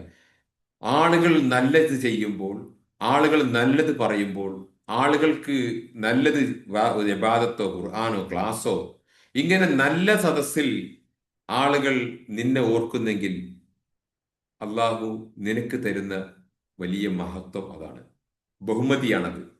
നേരെ മറിച്ച് ദുഷ്ടന്മാരെ കുറിച്ച് പറയുമ്പോൾ, ദുഷ്ടത്തരം ചീത്ത സംസാരിക്കുന്ന ഇതിനിടയിലാണ് നിന്റെ പേര് വരുന്നതെങ്കിൽ നിനക്ക് അള്ളാഹ് നൽകുന്ന ഏറ്റവും വലിയ അവഹേളനയാണിത്.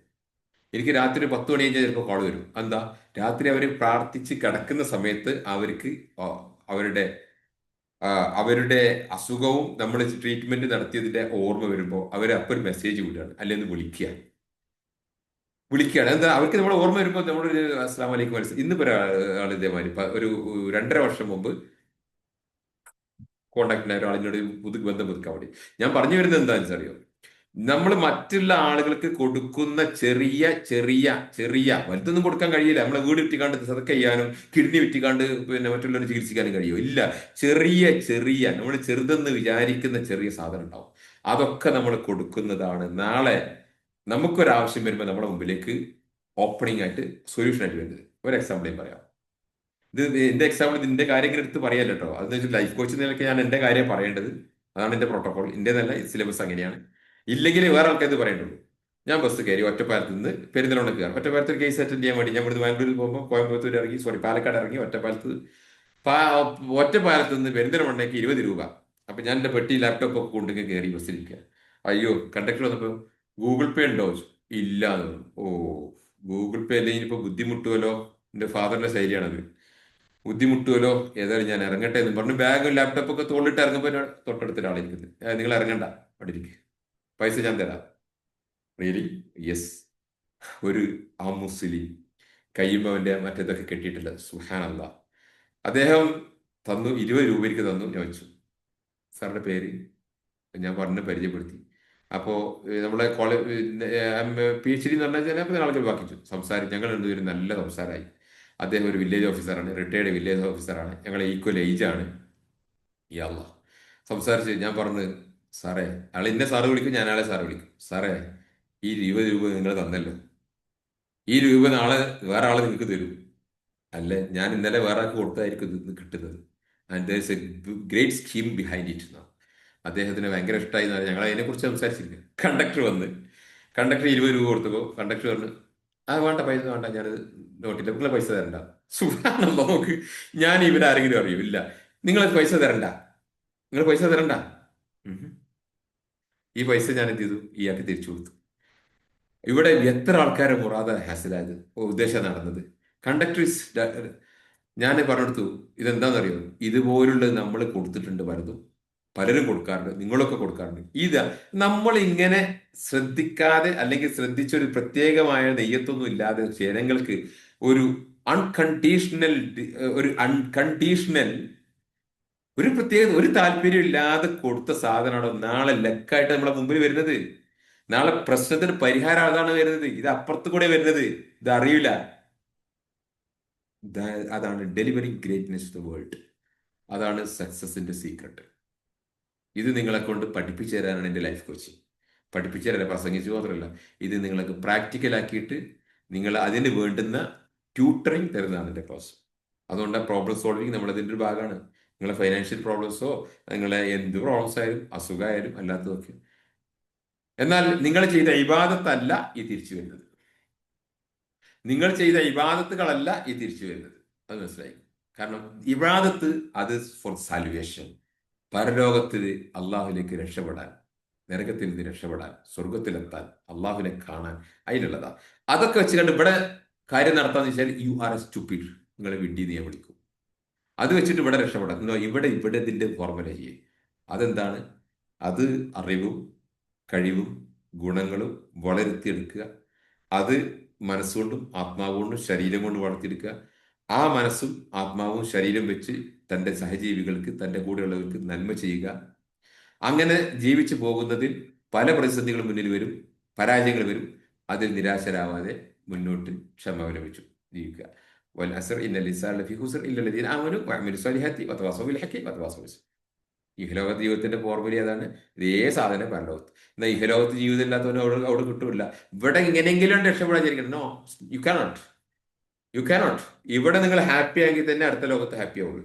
ഇവിടെ നിങ്ങൾ ഒരു എരപ്പനായിട്ട് ജീവിച്ചാൽ, അങ്ങനെ ഉണ്ടല്ലോ, ഒരു കഷ്ടിച്ചരിഷ്ടിച്ച് ഒരു എരപ്പനായിട്ട് ജീവിച്ചു കഴിഞ്ഞാൽ, അപ്പൊ ഒരു സ്വഭാവത്തിനൊക്കെ ദാരിദ്ര്യം ഉണ്ടായിരുന്നില്ല, അവർക്ക് വേദന ഉണ്ടായിരുന്നു, യാതന ഉണ്ടായിരുന്നു.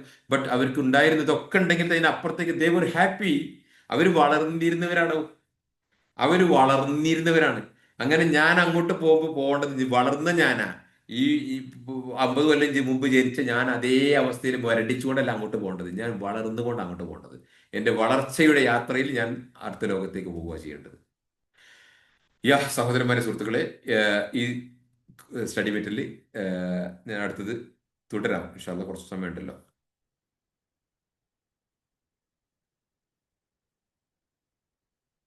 ബിസ്മില്ലാ. അടുത്തത് ബിസ്മില്ലാ. Take back the original power of the soul. ഇപ്പൊ ആത്മാവിന്റെ പവർ ഉണ്ടെന്ന് പറഞ്ഞല്ലോ. ഇതിനെങ്ങനെ പുറത്തേക്ക് എടുക്കാമെന്ന്, അതിനെങ്ങനെ ടേക്ക് ബാക്ക് ചെയ്യാം, അതിനെങ്ങനെ പുറത്തേക്ക് എടുക്കാം. ആത്മാവ്, ബോഡി. ആത്മാവും ബോഡിയും രണ്ടും രണ്ട് വെയർ ഹൗസിലായിരുന്നു, ഗോഡൌണിലായിരുന്നു. ബോഡി ഭൂമിയിലും ആത്മാവ് മറ്റേ ഫിസിക്കൽ വേൾഡിൽ, വൈബിയായ ലോകത്ത്. അത് രണ്ടും കൂടി അല്ല കൊണ്ടെന്ന് വെച്ചിട്ട് ഇത് ഇങ്ങനെ വെച്ചു കൊടുത്തു. അതാണ് മൈൻഡ്. ആ മൈൻഡ് ഉണ്ടാവണമെങ്കിൽ ആത്മാവൊറ്റക്കായ മൈൻഡ് ഉണ്ടാവില്ല. ആത്മാവില്ലാതെ ശരീരം പ്രവർത്തിക്കൂല, ശരീരമില്ലാതെ ആത്മാവും പ്രവർത്തിക്കൂല. അതുകൊണ്ട് ആ സോൾ, ആത്മാവ് എന്താണ് മനുഷ്യന്റെ എസെൻസ്. ഇപ്പോ ഇന്ന് ഒരാൾ പറഞ്ഞു സൈക്കോളജി എന്ന് പറഞ്ഞാൽ കുഫറാണ്, സൈക്കോളജി എന്ന് പറഞ്ഞാൽ കുഫറാണ് എന്ന് പറഞ്ഞൊരു വിഭാഗം മഞ്ചേരി ഉണ്ട്. സലഫിയത്തിന്റെ പേരിൽ കുറച്ച് ഇറങ്ങിയിട്ടുണ്ട്. സാക്ഷാൽ കട്ടാളന്മാര്, കാട്ടാളന്മാർ. അയ്യോ, അങ്ങനെയൊക്കെ പറയാവോ? അങ്ങനെ പറയാവൂ. സാക്ഷാൽ കാട്ടാളന്മാർ. എന്റെ ഉസൂരിയെ പറഞ്ഞുതരാം, ബേസ് പണിയും പറഞ്ഞുതരാം, ഇവരെന്തുകൊണ്ട് ഇവരായി ഇതിലേ പറഞ്ഞുതരാം. അപ്പൊ ഇവർ പറയും കാട്ടാളന്മാരാണ്. ഇവർ പറയുന്നതാണ് ഭൗതിക വിദ്യാഭ്യാസം ഹറാം. വാച്ച് കെട്ടാൻ പാടില്ല, റസൂല് വാച്ച് കെട്ടിയിട്ടില്ല എന്ന് പറഞ്ഞിട്ടുണ്ട്. ഓനെ റസൂല് മൊബൈൽ ഉപയോഗിച്ചിരുന്നു. വേണ്ട, റസൂല് ബ്രോസ്റ്റ് അടിച്ചിരുന്നോടോ, റസൂല് സുർബിയാനി മന്തി അടിച്ചിരുന്നോടോ. ഇവർക്ക് കാര്യമായിട്ട് മന്തിയെ പറ്റുള്ളൂ. കാര്യമായിട്ട് മന്തി ഷവർമയും ഇതേ പറ്റുള്ളൂ. റസൂല് തന്നില്ല ഇല്ല. അപ്പൊ വാച്ച് കെട്ടാൻ പാടില്ല. പുതിയ രംഗത്തിന് ഇപ്പൊ നാളെ ഒരു കുട്ടീനോട് അതിന്റെ വാപ്പ് വിളിച്ചു, ഡേ മോളെ ഇന്ന് കക്കൂസിൽ പോയോടി. അതെ. അത് കഴിഞ്ഞ് വന്നിട്ട് ശുക്രന്റെ സുജൂതി ചെയ്തോടി. ഇല്ല ബാബ. ആ, ശുക്രന്റെ സുജൂതി ചെയ്യണം. ഈ കുട്ടിയൊക്കെ തരിച്ച് കക്കൂസിൽ പോയി 2 കഴിഞ്ഞ് വന്നാൽ ശുക്രന്റെ സുജൂതി ചെയ്യണം. ഈ കുട്ടീന്റെ ഹസ്ബൻഡ് എനിക്കൊരു മെസ്സേജ് അയച്ചു. അല്ല ഇഫ്സക്ക്, അങ്ങനെ മലമൂത്ര വിസർജനം കഴിഞ്ഞ് അപ്പിട്ട് വന്നു കഴിഞ്ഞാല് ശുക്രന്റെ സുജൂതി ചെയ്യണം. അത് ഞാൻ പറഞ്ഞു ചിലപ്പോൾ വേണ്ടി വരും. കാരണം ഇത് കോൺസ്റ്റിപ്പേഷനിലേക്ക് ഇത് പോയി കിട്ടിയ ഒരു സംഭവമാണല്ലോ. അപ്പൊ ചിലപ്പോൾ ആണെങ്കിൽ എന്ത് ചെയ്യും, ഇത് പോകാൻ ബുദ്ധിമുട്ടുണ്ടെങ്കിൽ ചിലപ്പോൾ ഇത് എന്ത് ചെയ്യണം, വേണ്ടി വരും. അതല്ലാതെ ഇസ്ലാമൊന്നുമില്ല. എടോ, ആദിയായ കർമ്മങ്ങൾക്ക് ശുക്രന്റെ സുജൂതില്ല. ഭക്ഷണം കഴിക്കുന്നതിന് ശുക്രന്റെ സുജൂതുണ്ടോ? ശുക്രയിലുള്ളൂ, അൽഹംദുലില്ലാ എന്നല്ലുള്ളൂ. സുജൂതുണ്ടോ? ഇല്ല. കക്കൂസ് പോയല്ലേ ഗുഫ്രാനക്കുന്നില്ലേ? അപ്പൊ അത് ഈ ആദിയായ മനുഷ്യന്റെ ബയോളജിക്കൽ ആൻഡ് മനുഷ്യന്റെ നോർമൽ ഫംഗ്ഷനിങ്ങിന് ശുക്രന്റെ സുജൂതില്ല. എക്സ്ട്രാ ഓർഡിനറി ഉള്ള അഡ്വാൻറ്റേജിനും കാര്യങ്ങൾ സാധിച്ചു കിട്ടുമ്പോഴാണ് ശുക്രന്റെ സുജൂത്. ഇത് കോമൺ സെൻസ് ആണ്. Common sense is something common. എല്ലായിടത്തും ഉണ്ടാവും, മഞ്ചേരി ഇല്ല. കോമൺ സെൻസ് ആണ് എല്ലായിടത്തും ഉള്ള സെൻസ്. അത് എവിടെ ഉണ്ട്? മഞ്ചേരി ടീമിന്റെ കയ്യിലില്ല. അതുകൊണ്ട് സൈക്കോളജി കുഫറാണ് ആണോ ചോദിച്ചു. എന്നാ പിന്നെ അതിന്റെ മലയാളം ഒന്ന് നോക്ക്. വേണ്ട, ആ സൈക്കോളജി എവിടുന്നാ വന്നത്? ഗ്രീക്ക് നിന്ന്. അതിന്റെ അർത്ഥം നിർത്തി പറ്റൂ. സൈക്കോ എന്ന് പറഞ്ഞു കഴിഞ്ഞാല്, സൈക്ക് എന്ന് പറഞ്ഞാല് ആത്മാവ് എന്നാണ്. ഓളജി എന്ന് പറഞ്ഞാൽ വിജ്ഞാന ശാഖ എന്നാണ്. സൈക്കോളജി എന്ന് പറഞ്ഞാൽ ആത്മാവിന്റെ ഓളജി, ആത്മാവിന്റെ വിജ്ഞാന ശാഖ. ഇതിന് അപ്പൊ വേണ്ട ഉലൂമുൻ നഫ്സ് എന്നൊരു സാധനം ഉണ്ട്. അതറിയോ? കേട്ടുകൊണ്ടുള്ള പോലെ ഉലൂമുൻ നഫ്സ്, ആത്മാവിന്റെ പഠനം. എൽമുകൾ, അറിവ്, ആത്മാവിന്റെ ഉലൂമുൻ നഫ്സ് എന്ന സാധനം. ഇബ്നുൽ ഖയ്യിമിന്റെ ഗ്രന്ഥമല്ലേ, ഇബ്നു ജൗസിയുടെ ഗ്രന്ഥമല്ലേ, പിന്നെ ഉം, ഇമാം ഗസാലിന്റെ അല്ലേ, ഇമാം സുയൂത്തിന്റെ അല്ലേ. ഉലൂമുൻ നഫ്സ് എന്താ? സൈക്കോളജി, ആത്മാവിന്റെ അറിവ്. അപ്പൊ ഇത് ഒന്ന് ഇംഗ്ലീഷും മറ്റൊന്ന് അറബി ആയതുകൊണ്ട്, പക്ഷെ ഇത് ഇംഗ്ലീഷും അറബിയും കൂടി മനസ്സിലാക്കണ്ടേ? പോട്ടെ. അപ്പൊ അതുകൊണ്ട് ആത്മാവിന്റെ എസെൻസ്, അതാണ് മനുഷ്യന്റെ എസെൻസ്. രണ്ട്, അതിന്റെ ഫങ്ഷനാണ് മൈൻഡ്, അതിന്റെ പ്രവർത്തനമാണ് മൈൻഡ്. മൈൻഡിൽ എന്താ ഉള്ളത്? അറിവ്. അതിൽ റീസണിങ് ഉണ്ടാവും, കാര്യകാരണ ബന്ധം അല്ലെങ്കിൽ ലോജിക്, അതാണ് അകല്. അതിന്റെ മെമ്മറി ഉണ്ടാവും, ഓർമ്മ, അതാണ് കൽബ്. ഈ മെമ്മറിയിൽ ഉണ്ടാകുന്ന വാല്യൂ ഉണ്ടാവും, ഡിസയർ, മഷിയത്ത്. ആ മഷിയത്തും നെയ്യത്തും അതിന്റെ വാല്യൂ വർക്ക് ചെയ്യും ബോഡിയിലേക്ക്, അതാണ് നഫ്സ്. ആക്കല്, കൽബ്, നഫ്സ്, അതോ റൂഹ്. മനസ്സിലല്ലേ? യെസ്. അപ്പൊ ഈ ആത്മാവ് എവിടെയാ? ബ്രെയിനിലാണോ? അല്ല പിന്നെ എന്താണ് ബ്രെയിനും മൈൻഡും തമ്മിലുള്ള വ്യത്യാസം? മൈൻഡ് ആത്മാവിന്റെ പ്രവർത്തനമാണ്, പക്ഷെ അതിന് എന്ത് ചെയ്യണം? അതിന് ആത്മാവ് പ്രവർത്തിക്കുന്നത് ബ്രെയിനിലൂടെയാണ്. അതുപോലെ പിന്നെ കൽബിലൂടെയാണ്, ബയോളജിക്കൽ ന്യൂറോളജിക്കൽ സിസ്റ്റത്തിലൂടെയാണ്, ശരീരത്തിലൂടെയാണ്. പിന്നെ പൂച്ചയും ഒരു റോബോട്ടും തമ്മിൽ വ്യത്യാസം എന്താ? റോബോട്ട് ഈ സോഫിയ, അവളുടെ പേര് സോഫിയ എന്നാ. റോബോട്ട് സോഫിയ 96 ഭാഷ അറിയും അവർക്ക്. നമ്മളെ മലയാളത്തിൽ സംസാരിച്ചാൽ അതിനപ്പം തന്നെ ഉറുദു സംസാരിച്ചാൽ അത് വരും. 96 ഭാഷയിൽ ആണ് സംസാരിക്കുക. അവൾക്ക് ആത്മാവില്ല, പൂച്ചക്ക് ആത്മാവുണ്ട്. ഇവൾക്ക് മണം ഡിറ്റക്ട് ചെയ്യാൻ അറിയില്ല, പൂച്ചക്ക് മണം ഡിറ്റക്ട് ചെയ്യാൻ അറിയും. ആത്മാവിന്റെ ഒരു പ്രത്യേകത അതാ. ഇവർക്ക് അവിടെയുള്ള മണത്തിൽ ഉണ്ടാകുന്ന കെമിക്കൽ എന്തെങ്കിലും ഉണ്ടെങ്കിൽ അവളുടെ ഡിറ്റക്റ്റീവ് സെൻസിലൂടെ അറിയും, പക്ഷെ അതല്ലാത്ത മണം അറിയില്ല, അതില്ലാത്ത അറിയില്ല. അതുകൊണ്ട് അവയർനെസ് ഉണ്ടാവില്ല. അതുകൊണ്ട് ഒരു പൂവ് കാണിച്ചു കൊടുത്താൽ what are you smelling me, what are you smelling me ഇരിക്കുള്ളൂ. പൂച്ച കാണിച്ചു കൊടുത്തു കഴിഞ്ഞാലോ അതിനെ തിരിച്ചറിയാനും പറ്റും. അതുകൊണ്ട് ഈ വർക്ക് ചെയ്യുന്നത് ഫിസിക്കൽ ബയോളജിക്കൽ എക്സ്പ്രഷൻസ്. അപ്പൊ ഈ ആത്മാവ് എവിടെ പ്രവർത്തിക്കുന്നത്? ശരീരത്തിലൂടെ. അപ്പൊ ആത്മാവിനെ ശരിയാക്കി പ്രവർത്തിപ്പിക്കണമെങ്കിൽ ശരീരം പ്രവർത്തിപ്പിക്കണം. അപ്പൊ അതാണ് ശരീരത്തെ പ്രവർത്തിപ്പിക്കണമെങ്കിൽ തലച്ചോറ് പ്രവർത്തിക്കണം. അപ്പൊ ഈ ബ്രെയിൻ സ്കില്ലോ, ബ്രെയിൻ ഉപയോഗിച്ചുകൊണ്ടുള്ള കുറച്ച് കണക്ക് കൂട്ടലും, പഠിക്കലും, വായിക്കലും, ഓർമ്മിക്കലും, പഴയത് തിരിച്ചെടുക്കലും. ആ തിരിച്ചെടുക്കുന്ന കൂട്ടത്തിൽ എന്തായിരിക്കും? നമുക്ക് സന്തോഷമുള്ള കാലത്തെ തിരിച്ചെടുത്താൽ സന്തോഷം കിട്ടും. ഇപ്പൊ ഇവിടെ സ്ട്രോക്ക് വന്ന ഒരാളുണ്ട്, ഞാൻ അവിടെ ചെന്ന് ഇയാളുടെ എങ്ങനെ സംസാരിക്കാൻ, ഇയാൾ കണ്ണുക്ക് ഇങ്ങനെ നോക്കും, ആരും മാറി മാറി സംസാരിക്കാൻ കണ്ടു. ഞാൻ എന്ത് ചെയ്തു തരും? ടി വി ഉണ്ടെന്നൊക്കെ പറഞ്ഞു കൊണ്ടു മോമറാബിന്റെ പാട്ടനിട്ട് ഇയാളെ മുഖത്ത് ഇങ്ങനെ ചിരിക്കാൻ തുടങ്ങി. അപ്പൊ ഒരു താത്ത നിക്കാബൊക്കെ ഇട്ട് "അസ്തഗ്ഫിറുല്ലാ, അസ്തഗ്ഫിറുല്ലാ." ഇവിടെ ഖുർആനല്ലേ ഓതണ്ട്? അപ്പൊ ഞാൻ ചോദിച്ചു, ഇവിടെ മരിച്ചിട്ടൊന്നുമില്ലല്ലോ, ഇവിടെ ജീവുള്ള ഒരാളെ അയാളോട് നമ്മൾ സംസാരിച്ചു കൊണ്ടിരിക്കും. ഞാൻ കുറെ പിന്നെ അയാളോട് ഒമറാഫിനെ കുറിച്ചും നസീറിനെ കുറിച്ചും ജയനെ കുറിച്ച്, ജയന്റെ കോലികളൊക്കെ കണ്ടുക്കണമെന്നൊക്കെ ഞാൻ ചോദിച്ചു. കാരണം ഇയാളുടെ കാലത്ത് ഇയാൾക്ക് സന്തോഷകരമായിട്ടുള്ള ആ മെമ്മറിയെ പുറത്തെടുക്കാനാ. അത് മെമ്മറിയെ പുറത്തെടുക്കാൻ അപ്പോഴാണ് മുഖത്ത് പ്രകാശം വരുന്നത്. നമ്മുടെ എൻ്റെ അടുത്ത് ഒരാള് സ്ട്രോക്ക് വന്ന ഒരാൾ ഇങ്ങനെ കൈയൊക്കെ പോട്ടി പിടിച്ച് വന്നിട്ട് ഇയാൾ ചിരിക്കണമൊന്നുമില്ല, ഇങ്ങനെ സംസാരിക്കാൻ കഴിയല്ല, അങ്ങനത്തെ ഒരാളാ. സംസാരിച്ചിങ്ങനെ ക്ലിയർ ആവുന്നില്ല.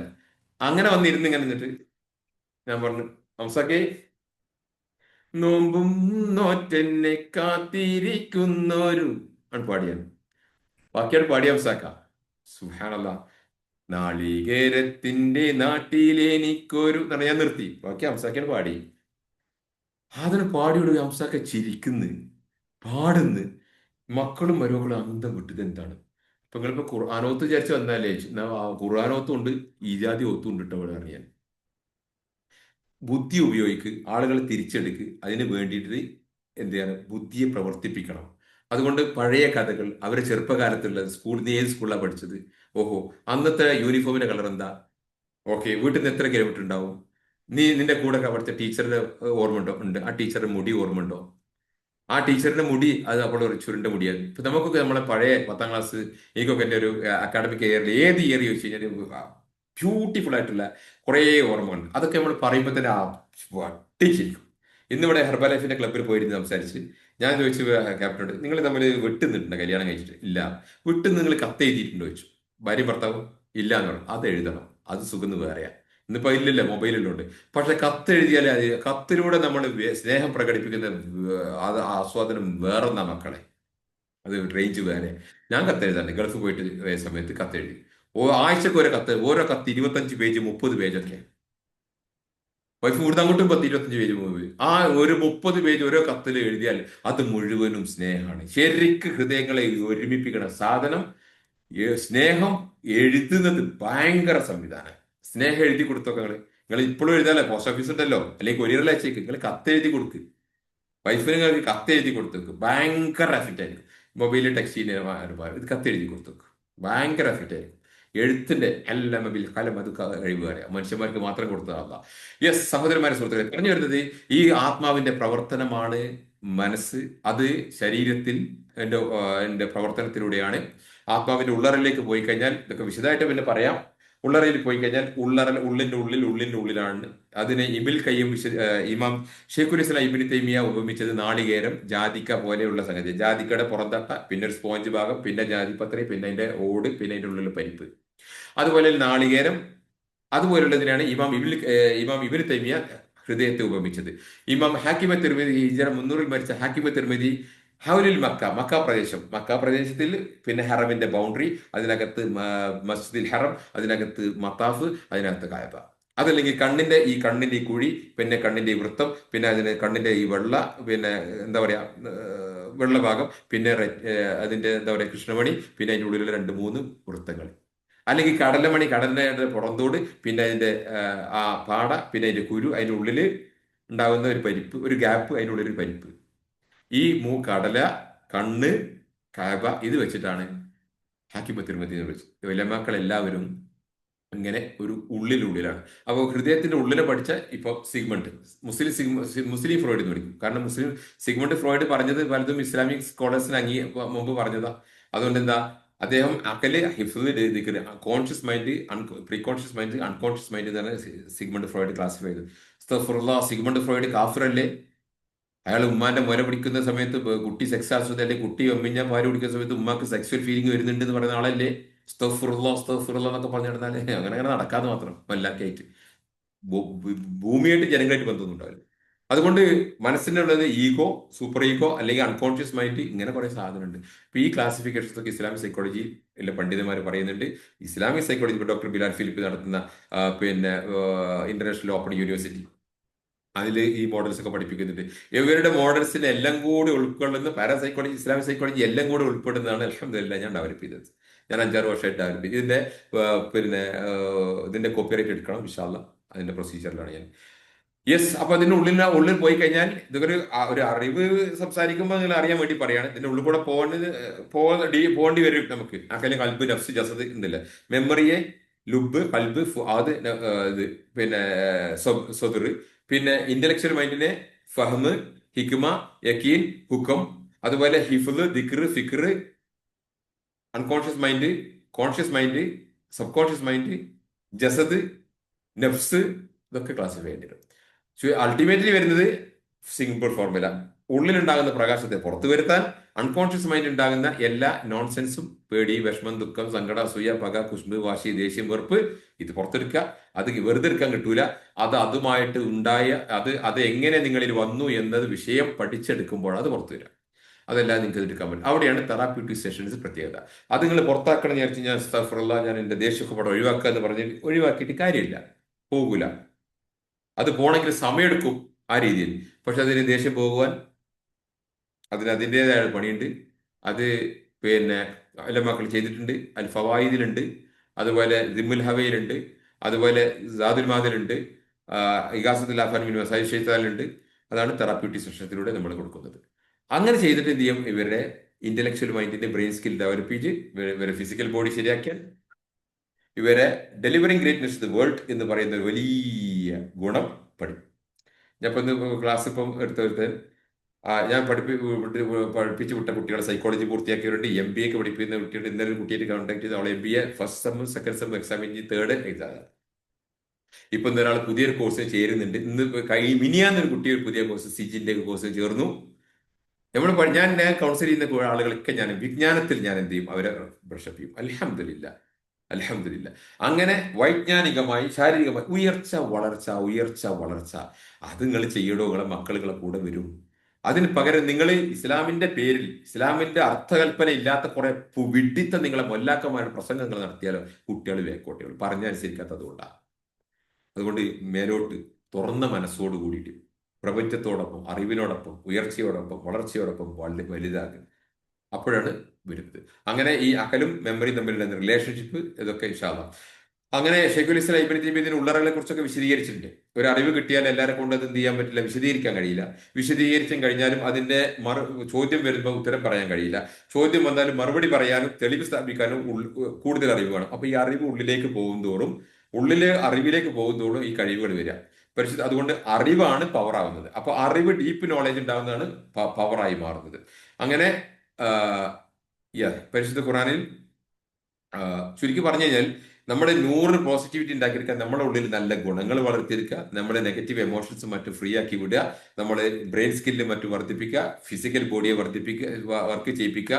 അൺകോൺഷ്യസ് മൈൻഡിൽ നിന്ന് പുറത്താക്കണമെങ്കിൽ അതിൽ എന്തൊക്കെ വിഷയങ്ങൾ കൊണ്ടാണ് അവിടെ പേടി, ദുഃഖം, ടെൻഷനും, വിഷമം, സങ്കടം, അസൂയം, പകയൊക്കെ കയറിക്കൂടി ഉണ്ടായത്, അതാത് വിഷയങ്ങൾ സംസാരിച്ച് പുറത്തെടുക്കുക. അതാണ് ഇതിന്റെ ബെസ്റ്റ് സൊല്യൂഷൻ. അതല്ലെങ്കിൽ അത് അവിടെ സപ്രസ് ചെയ്ത് കഴിഞ്ഞാൽ ഒരു സ്പിരിച്വൽ സപ്രഷനാണ് എല്ലാവരും നടത്തുന്നത്. എന്താ, ഇപ്പൊ ഒരു സ്ത്രീയെ എനിക്കറിയാം, അന്നെങ്ങിയ പറയും എന്റെ റബ്ബ് എന്റെ റബ്ബ് എന്റെ റബ്ബ് എന്റെ റബ്ബ് എന്ന് പറഞ്ഞിട്ടേ പറയുള്ളൂ. വലിയ സംഗതിയാണ്, ഓളെ റബ്ബ് തന്നെയാണ്. ഒറ്റയ്ക്കുള്ള റബ്ബുള്ളൂ. ഞാൻ ചോദിക്കുന്നത്, നിങ്ങൾക്ക് ഒറ്റയ്ക്കുള്ള ഒരു റബ്ബ്, ഈ അനങ്ങിയ എന്റെ റബ്ബ് എന്ന് പറഞ്ഞിട്ട് വേറെ ആർക്കും റബ്ബ് ഇല്ലാത്തതുപോലെ ഉണ്ടാക്കി കൊടുക്കും അതിന്റെ മക്കളെ. എന്റെ റബ്ബ് എന്ന് പറഞ്ഞിട്ട് ഈ കുട്ടികൾക്ക് റബ്ബിലൊന്നും കിട്ടണമെന്നില്ല എന്ന് വരുത്തി കൊടുക്കും. ആ കുട്ടിക്ക് കിട്ടുന്ന മെസ്സേജ് അതാണ്. കാരണം ഈ തള്ളക്കേ അല്ല കൊടുക്കുന്നുള്ളൂ, തള്ളക്കേ അല്ല, പിന്നെ തള്ളന്റെ ഒപ്പേ അല്ല ഉള്ളൂ, ഈ തള്ള പറയുന്നതിന്റെ ഒപ്പേ അല്ല നിൽക്കുള്ളൂ എന്ന് വരുത്താണ് തള്ള. ഇത് വലിയ സ്പിരിച്വൽ പാരന്റിങ് തന്നെ. ഇത് നോൺസെൻസ് ആണ് ഈ തള്ള ചെയ്യുന്നത്. ഈ തള്ള പറയുന്നതിനൊക്കെ അല്ല കൂട്ടും. എനിക്ക് അല്ല മതി, അല്ല ഉണ്ട് എന്റെ ഇപ്പൊ, അള്ളാഹ്ക്ക് അറിയാം, എനിക്ക് എന്റേത് അറിയുള്ളൂ, വേറൊന്നും അറിയില്ലേ. ഇപ്പൊ നാളെ ഒരു സ്ത്രീന്റെ ഒരു പേടി, അവളെ അനങ്ങിയാ പറയും എന്റെ റബ്ബിനെ അറിയാം, എന്റെ റബ്ബിനെ അറിയാം. നിന്റെ റബ്ബിനെ നിന്നിട്ടൊക്കെ എല്ലാവരെയും അറിയുള്ളൂ. നിന്റെ റബ്ബും എന്റെ റബ്ബും ഒന്ന് തന്നെയല്ലേ. ഞാൻ പറഞ്ഞു ഹസ്ബൻഡിനോട്, ഇതുപോലെ ഈ പറയുന്നത് എന്താണെന്ന് വെച്ചാൽ അത് ഒരു തരം മാനിപ്പുലേഷനാണ്. മാനിപ്പുലേഷനാണ്. അത് പറയണം. പറയാതെ അത് അങ്ങനത്തെ പറയുന്ന ഒരു വിഷയത്തിൽ അനങ്ങിയ വായ തുടങ്ങിയ പറയും എന്റെ റബ്ബ്. ചുരുക്കി പറഞ്ഞ ഇപ്പോൾ ഈ ചെയ്യുന്നതൊക്കെ എല്ലാം ശരിയാണെന്ന് അവളിന് വിശ്വസിച്ച് അത് മറ്റുള്ളവരെ കുട്ടികളെ തലക്കൊക്കെ ആക്കി കൊടുക്കുന്ന പണിയാണ്. അവളുടെ സ്റ്റുപ്പിഡിറ്റി ഒരിക്കലും അവൾക്ക് ബോധ്യപ്പെടില്ല അങ്ങനത്തെ കേസിൽ. പറയുന്നത് ശ്രദ്ധിക്കുക വേറുള്ളവർ പറയുന്നത്. ആ സഹോദരന്മാരെ, സുഹൃത്തുക്കളെ, നമ്മൾ ഇതിനു മുമ്പ് പറഞ്ഞ ഭാഗങ്ങളെല്ലാം ഇതിലുണ്ട്. അപ്പൊ പേഴ്സണാലിറ്റി എന്ന് പറഞ്ഞത് അതാണ് ഇതിൽ അൾട്ടിമേറ്റ്ലി. അതുകൊണ്ട് നമ്മുടെ ഈ പേഴ്സണൽ വാല്യൂസ് ആണ് നമ്മളെ ഷിഫയാകുന്നത്. അതാണ് നമ്മുടെ സൊല്യൂഷനായി മാറുന്നത്. അതുകൊണ്ട് സക്സസ് ഓറിയന്റഡ് വാല്യൂസ് വേണമെങ്കിൽ സ്ക്രീൻഷോട്ട് എടുത്തോ. ഒരു ദൗത്യം കയ്യിൽ വേണം. വിക്ടർ ഫ്രാങ്ക് പറഞ്ഞതുപോലെ, വിക്ടർ ഫ്രാങ്ക് അദ്ദേഹത്തിന്റെ മെൻസ് സെർച്ച് ഫോർ മീനിങ് എന്ന ബുക്കിൽ ഒരു ടാസ്ക് കയ്യിലില്ലാത്തവരുണ്ട്. ഡിപ്രഷനും ആങ്സൈറ്റിയും ബൈപോളാർ ഡിസോർഡറും സിസോഫ്രീനിയൊക്കെ എടുത്തിട്ടുണ്ടെങ്കിൽ മനസ്സിലാക്കുക, അവളുടെ ലൈഫിൽ ഒരു ടാസ്ക് കയ്യിലില്ല. അതാണ് ഒരു task, mission, vision, aim, target, hope, responsibility, accountability, initiative, persistence, commitment, determination, excellence, adaptability, growth mindset, self motivation, time mastery, goal orientation, leadership, strategy thinking, innovation, dedication, devotion and focus.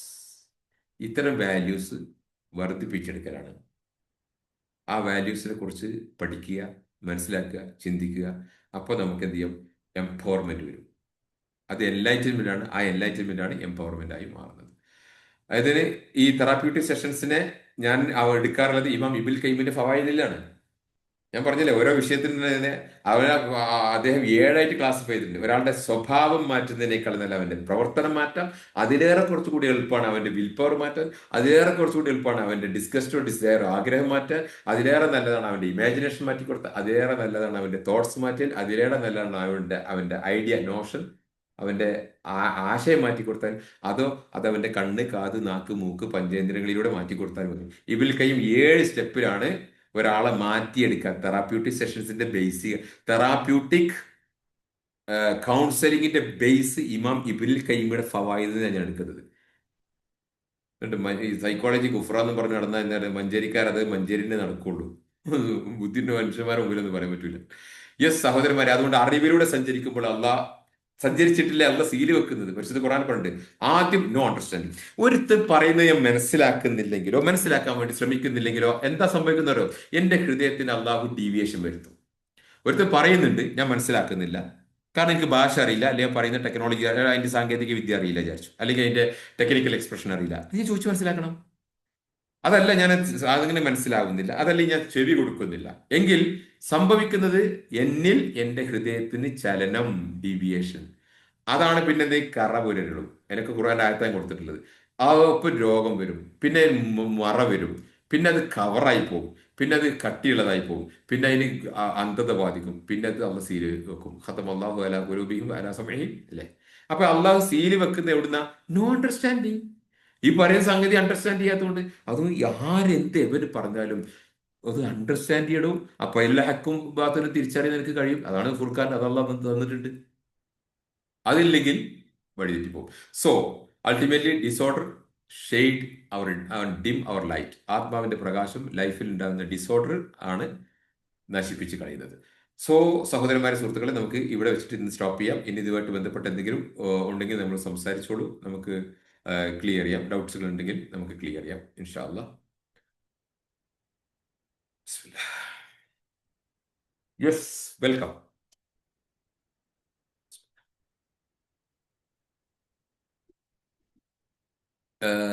We notice that you have spoken, so we will lower your, I don't know.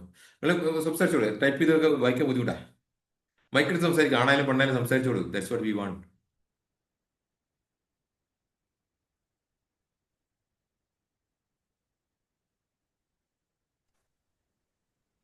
ഈ രോഗം എന്താണെന്നും ശിഫ എന്താണെന്നും അറിഞ്ഞാലാണ് പിന്നെ രോഗം എന്താണെന്നും അതിന് വേണ്ട പിന്നെ കാരണം എന്താണെന്നും അറിഞ്ഞാലാണ് ശിഫ കിട്ടുള്ളൂ എന്ന് പറഞ്ഞില്ലേ.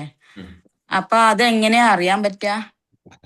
അത് അറിയുന്നവർക്ക് അലിമഹുവിൻ അലിമ ജഹലഹുവിൻ ജഹില. അറിയുന്നവൻ അതറിയാം, അറിയാത്തവൻ അതറിയില്ല എന്ന് പറഞ്ഞെടുത്ത് വെച്ചുകൊണ്ടാണ് അവൻ അറിയുന്നവനെയാണ് അത്തൊബീബ് എന്ന് പറഞ്ഞത്. അത്തൊബീബ് എന്ന് പറഞ്ഞാൽ ഡോക്ടർ എന്നാണ്, ചികിത്സിക്കുന്നവൻ അർത്ഥം അറബിയിൽ. അപ്പോൾ പ്രവാചക വൈദ്യത്തിൽ അത്തൊബീബ് എന്നതിന്റെ നിർവചനം അവർ കൊടുക്കുന്നത്. അത്തൊബീബ് ആരാണ്? അത്തൊബീബ്. അത്തൊബീബ് എന്ന് പറയുന്നത് രോഗികളുടെ രോഗം എന്താണെന്നും അതിന്റെ കാരണം എന്താണെന്നും അറിയുന്നവനാണ് ഡോക്ടർ എന്ന്. അത് അറിയുന്നവർക്ക്, അത് ലേമൻസിന് അറിയില്ല, സാധാരണക്കാർക്ക് അത് അറിയൂല. അറിയാം. അപ്പൊ നിങ്ങൾക്ക് നിങ്ങളുടെ രോഗത്തിന്റെ കാരണം എന്താ നിങ്ങൾക്ക് ചിലപ്പോൾ നിങ്ങളുടെ അനുഭവത്തിൽ നിങ്ങൾക്ക് മനസ്സിലാക്കാം. ഉദാഹരണം, എൻ്റെ കയ്യിന്റെ വേദന, അത് ഞാൻ കുറച്ചു കാലം ഒരു പ്രത്യേക രീതിയിലുള്ള ഒരു ഒരു ആയുധം ഉപയോഗിച്ച് പണിയെടുത്തിരുന്നു, അതുകൊണ്ടാണ് കയ്യിന്റെ വേദന, നിങ്ങൾക്ക് അറിയാം. അങ്ങനെ അറിയുക എന്നതല്ലാത്ത പ്രത്യേകിച്ച് കോംപ്ലക്സിറ്റി ആയിട്ടുള്ള സംഗതി ഉള്ളിൽ അറിയില്ല. അതിന് ഉദാഹരണങ്ങൾ പിന്നെ സ്കോളേഴ്സ് ഒരുപാട് നിരത്തിയിട്ടുണ്ട്. ഇപ്പൊ ഒരു ഉദാഹരണം ഞാൻ പറയാം, അതിൽ നിന്നാണ് ഈ റൂളുകൾ എടുക്കുന്നത്. ഒരു ഉദാഹരണം, പിന്നെ പാലിന്റെ കൂടെ മാംസാഹാരം, മാ- പാലും പാലും ഫ്രൂട്ട്സും ഒരുമിച്ച് പിന്നെ കഴിക്കാൻ പാടില്ല. പാലും ഫ്രൂട്ട്സും ഒരുമിച്ച് കഴിക്കാൻ പാടില്ല. ഗൾഫിൽ നിന്ന് കാര്യമായിട്ട് പഠിച്ചു വരിക അതാ. എന്ത് ഫ്രൂട്ട്സ് ആയിട്ടും പാൽ കൂട്ടിയിട്ട് അടിക്കുള്ളൂ. രണ്ട്, പഞ്ചസാരയും ധാന്യങ്ങളും ഒരുമിച്ച് കഴിക്കാൻ പാടില്ല. പായസം എന്ന് പറഞ്ഞ സാധനം ഉണ്ടല്ലോ, അരിയിൽ പഞ്ചസാര ഇട്ടിട്ട് നല്ല പായസം കഴിക്കാൻ പാടില്ല. റോങ് ആണ്, അടിച്ചു കയറും. അപ്പൊ ഇങ്ങനെ, അതുപോലെ ഇപ്പൊ ഉദാഹരണം, ആ, ഭക്ഷണം കഴിച്ച ഉടനെ ലൈംഗികത പാടില്ല. ഭക്ഷണം കഴിച്ച ഉടനെ ലൈംഗികത പാടില്ല. ഇതിപ്പോ എവിടുന്നാ ഞാൻ പറഞ്ഞത്? ഇമാം ഇബിൻ കൈമ ജോസിയുടെ കിതാബ് തിബിന്റെ അവസാനത്തെ കുറച്ച് പേജ് ഉണ്ട്, അവിടെ ഇങ്ങനെ കുറച്ച് സാധനം കൊടുത്തിട്ടുണ്ട്. കുറെ ലൈഫ് സ്റ്റൈലിൽ വേണ്ടുന്ന കുറെ സാധനം അവിടെ കൊടുത്തിട്ടുണ്ട്. ഒരു 8-10 പേജ് ഉണ്ട് എന്റെ ഓർമ്മ, അവിടെ അത് കൊടുത്തിട്ടുണ്ട്. അപ്പൊ ഇങ്ങനെ ഉലമാക്കൾ ഇത്തരം പാടില്ല പാടുണ്ട് എന്ന് പറഞ്ഞ സംഗതികൾ, ഉലമാക്കൾ ഇങ്ങനെയാണ്. നിന്നുകൊണ്ട് വെള്ളം കുടിക്കാൻ പാടില്ല, അത് ഹദീസ് ഉണ്ട് എന്ന് മാത്രമല്ല അത് ബയോളജിക്കൽ പ്രോബ്ലംസ് ഉണ്ടാക്കും. പിന്നെ അപ്പൊ ഈ രീതിയിൽ എങ്ങനെ രോഗം കേൾക്കുമ്പോൾ തന്നെ അതിന്റെ കാരണം എന്താന്ന് അവർക്കറിയാം. ഇപ്പോ ഒരു കുട്ടിക്ക് പിന്നെ സന്ധി വേദനയാണ്. അപ്പൊ ഡോക്ടർ ചോദിച്ചത്, അതിന്റെ യൂറിക് ആസിഡ് ഒന്ന് പരിശോധിച്ചിട്ട് പോകാന്ന് പറഞ്ഞു. അപ്പൊ തന്നെ പേപ്പറിൽ, മഞ്ഞ പേപ്പറിൽ ടിക്ക് ടിക്ക് യൂറിക് ആസിഡ് നഴ്സുകൾ അവിടെ കൊണ്ടേ കൊടുക്കും. യൂറിക് ആസിഡ് പരിശോധിക്കാൻ പറഞ്ഞു. വേറെ ഇല്ല, എന്റെ കാൽമുട്ടിന്റെ കാൽമുട്ടിന് താഴെ ഉള്ള എല്ലുണ്ടല്ലോ, ആ ഷിൻബോണിന് പിടിച്ച് നിൽക്കുക, അതിന് എന്തെങ്കിലും ചെറിയ ഒരു ഇത് തട്ടിയാൽ ഭയങ്കര വേദനയാണ് എന്ന് പറഞ്ഞാൽ ഡോക്ടർ പറയും, നീ ഒരു കാര്യം ചെയ്യും, പോയിട്ട് വൈറ്റമിൻ ഡിയും B12 ഒന്ന് പോയി പരിശോധിക്കും. വൈറ്റമിൻ B12 വൈറ്റമിൻ ഡി ഒന്ന് പോയിട്ട് പരിശോധിക്കുന്നത് പറയും. കാരണം എന്താ, ഈ ഡോക്ടർക്ക് അതറിയാം, ഔട്ട് ഓഫ് ഹിസ് എക്സ്പീരിയൻസ്. എന്നതുപോലെ പ്രവാചക വൈദ്യത്തിലും മറ്റും ഉള്ള ആളുകൾക്ക് അതറിയാം. പിന്നെ ആളുകൾക്ക് ഈ തിരിച്ചറിയാം, എങ്ങനെ അങ്ങനെ അറിയാം, എങ്ങനെ അറിയാം, ഇതൊക്കെ പറയുമ്പോൾ മനസ്സിലാക്കുക, ഇത് സാധാരണക്കാർക്ക് അറിയൂല. അത് ഖുർആന്റേതാണ് വിചാരിച്ച് സാധാരണക്കാരന് അറിയണമെന്നില്ല. അത് ഇപ്പൊ ഇസ്ലാമികമായ കാര്യം, അത് സാധാരണക്കാരന് അത് കിട്ടിയേ പറ്റൂ, അത് ഓന്റെ അറിവ് കിട്ടണം എന്നൊക്കെ അതില്ല, അങ്ങനെയല്ല അത്. പറഞ്ഞ മനസ്സിലായില്ലേ? ഇപ്പൊ ഉദാഹരണം ബ്ലഡ് ക്യാൻസർ ഇല്ലേ, ഉണ്ട്. എന്നാ ബ്ലഡ് ക്യാൻസർ ഇത് എങ്ങനെ നിങ്ങൾ ഡിറ്റക്ട് ചെയ്യുക? ഇപ്പൊ എന്നോട് ചോദിച്ചു, പിശാച്ച് വായിച്ചു എന്ന് എങ്ങനെ താങ്കൾ ഉറപ്പിച്ച് പറയാൻ നേരത്തെ ചോദിക്കും. അവന്റെ ഒരു മുജാഹിദ് ചോദ്യ. ഏയ്. അപ്പൊ ഞാൻ ചോദിക്കുന്നത് ഇപ്പൊ പിന്നെ ക്യാൻസർ ഉണ്ടോ? ഉണ്ട്. ക്യാൻസർ ആണെന്ന് നിനക്കറിയോ? ഉണ്ട്. ഇനി ക്യാൻസർ ആണെന്ന് എങ്ങനെ നീ ഉറപ്പിച്ച് പറയാ? ഓനെ കൂടെ ഉറപ്പിച്ച് പറയാൻ പറ്റും? ഇല്ല. അതറിയുന്ന ഒരു ഡോക്ടറെ അടുത്ത് പോയിട്ട് അതിന്റെ എക്സാമിനേഷൻ നടത്തി അറിയാം. എന്നതുപോലെ അതിൻ്റെതായിട്ടുള്ള ആള് ഇപ്പം കിണറ്റില് വെള്ളം എവിടെ അറിയാം? കിണറ്റില് വെള്ളം അല്ല, മനുഷ്യന്മാർക്ക് കുടിക്കാനുള്ള വെള്ളം അല്ല സംവിധാനിച്ച ഭൂമിയുടെ അടിയിലല്ലേ? ആണ്. ഇത് കിട്ടുന്ന മനുഷ്യന്മാർ കിട്ടാതെ മരിച്ചു കൊണ്ടോ? ഇല്ല. എല്ലാവർക്കും കിട്ടുന്നുണ്ട് വെള്ളം. അത് വെള്ളം എവിടെ ഉണ്ടെന്ന് അറിയുന്ന ആൾക്കാർ അന്ന് സൃഷ്ടിച്ചുവിട്ടിട്ടുണ്ട്. ഭൂമിയുടെ അടിയിൽ വെള്ളം, നമ്മൾ വീട് വെക്കണമെങ്കിൽ അല്ലെങ്കിൽ സ്ഥലം വാങ്ങിച്ചാൽ ഇതിനടിയിൽ വെള്ളം എവിടെ കിട്ടും, എവിടെയാണ് ഉയരം കുറവ് കിട്ടി വെള്ളം കിട്ടുക എന്ന് അറിയുന്ന ആൾക്കാരാണ് സൃഷ്ടിച്ചു വെച്ചിട്ടുണ്ട്. എന്നതുപോലെ ഒരു അലിമ പഠിപ്പിക്കുന്ന ആൾക്കാരെ, ഉലമാക്കളെ, ഭരണകർത്താക്കളെ, ബുദ്ധിയുള്ളവന്മാരെ, സമൂഹത്തെ നയിക്കുന്ന ആളുകളെ മുഹദ്ദീസീങ്ങൾ എന്ന് വിളിക്കുക. ഈ ഹദീസ് പണ്ഡിതന്മാരല്ല, മുഹദ്ദീസീങ്ങൾ എന്ന് വിളിക്കുക. അവരന്ന് സൃഷ്ടിച്ചു വെച്ചിട്ടുണ്ട്. അതിൽ പെട്ടതാണ് തബീബ്. അത് അതിന്റെ ആളുകൾ അഖിലാർക്ക് അറിയാം. അപ്പൊ എല്ലാ കാര്യവും എന്ത് ചെയ്യല്ല, ഇങ്ങനെ പബ്ലിക്കിനെ അറിയില്ല. മനസ്സിലായില്ലേ? പിന്നെ ആ ഓരോ ദിവസവും ഓരോ ടൈം, ഓരോ മണിക്കൂറെങ്കിലും നല്ല കാര്യങ്ങൾക്ക് ചെലവഴിക്കണം എന്ന് പറഞ്ഞില്ലേ? ഉം. ഓരോ ഓരോ സന്തോഷമുള്ള കാര്യങ്ങൾ അറിവ് നേടാൻ 1 മണിക്കൂർ അങ്ങനെയൊക്കെ പറഞ്ഞു. അതൊന്നും കൂടി ഒന്ന്. അതെ, അത് ഞാൻ പറഞ്ഞുതരാം. ഞാനായിട്ട് ഫ്രെയിം ചെയ്ത് തന്നാണ്. അത് ഉലമാക്കളെ ബുക്കിലുണ്ട്. ഈ പറഞ്ഞ സാധനമൊക്കെ ഉലമാക്കളെ ബുക്കിലുണ്ട്. പിന്നെ സൈക്കോളജിക്കൽ ബുക്കുകളുണ്ട്, ലൈഫ് കോച്ചിങ്ങിന്റെ ബുക്കുകളുണ്ട്, ഒക്കെ ഉണ്ട്. പക്ഷെ ഞാൻ സമ്മറൈസ് ചെയ്ത് ഒരു ഇസ്ലാമിക് കോൺസെപ്റ്റ് കൊടുക്കുന്നത്, ഒന്ന്, മതപരമായ കാര്യത്തിന്റെ ഒരു മനുഷ്യൻ 1 മണിക്കൂറെങ്കിലും ചെലവഴിക്കണം. അത് നമസ്കാരം, ഒപ്പമുള്ള പ്രാർത്ഥന, ഖുർആൻ പിന്നെ പാരായണം. പിന്നെ അത് ഇവിടെ ഈ മതപരമായ കാര്യം എന്ന് കേൾക്കുമ്പോൾ നമ്മൾ എന്ത് ചെയ്യാം? നമ്മൾ നിച്ച് ഓഫ് ട്രൂത്തിന്റെ ഡിബേറ്റ് ഇങ്ങനെ കണ്ടിരിക്കും. അങ്ങനെ കണ്ടിരുന്നിട്ട് അതൊരു ലഹരിയാ. ഏതുപോലെ ക്രിക്കറ്റ് കാണുന്നത് പോലെ, അതായത് ടി വിയിൽ ഇങ്ങനെ. അങ്ങനെയല്ല. നമുക്ക് അറിവ് കിട്ടുന്ന ഒരു സ്പിരിച്വൽ ആത്മീയത വളർത്തുന്ന ഒരു ഒരു ഒരു കാര്യം, അത് പഠിക്കലോ, അത് പിന്നെ വായിക്കലോ, അല്ലെങ്കിൽ കുറച്ച് ഓതലോ, അതല്ലെങ്കിൽ അതുമായിട്ട് ബന്ധപ്പെട്ടുള്ള ചർച്ചകളോ ഒക്കെയാണ് 1 മണിക്കൂർ. മറ്റൊന്ന് പുതിയ പുതിയ അറിവുകൾ, അത് ബുദ്ധി വികസിക്കുന്ന അറിവുകൾ. അത് ഇഷ്ടംപോലെ, ഒരു കോഴ്സും കോളേജൊന്നും വേണ്ടാന്ന്. ഇഷ്ടം പോലെ ബുക്കുകളില്ല അല്ലാതെ ഭൂമിയിൽ, അൽഹംദുലില്ലാ. അതൊക്കെ ചെറിയ വില കൊടുത്താൽ മതി. ഒരു മന്തി കഴിക്കണ, ബ്രോസ്റ്റ് കഴിക്കുന്ന പൈസ മതിയല്ലോ ഒരു ബുക്ക് വാങ്ങാൻ. അതൊക്കെ വാങ്ങുക, വായിക്കുക, പഠിക്കുക. യെസ്. മറ്റൊന്ന്, അപ്പൊ ഒന്ന് പുതിയ പുതിയ അറിവ് പഠിക്കാൻ. മറ്റൊന്ന് തന്റെ ശരീരത്തിന് വേണ്ടി വർക്ക് ചെയ്യാൻ. അതിങ്ങനെ കുറച്ചു നേരം സുബേസ്കാരം കഴിഞ്ഞാൽ മുറ്റത്ത് കൂടെ നടക്കും, അതൊന്നും കാര്യമില്ല. ശരീരത്തിന് ഫുള്ളായിട്ട് വർക്കിംഗ് കിട്ടണം. ആ ശരീരത്തിന് ഫുൾ ബോഡി വർക്കിംഗ് കിട്ടണം. അത് മസിൽ ഗ്രോത്തിന് കിട്ടണം. മസിൽ ഗ്രോത്തിന് ആ വർക്കിംഗ് കിട്ടുമ്പോഴേ എല്ലുകൾക്ക് ബലമുണ്ടാകൂ.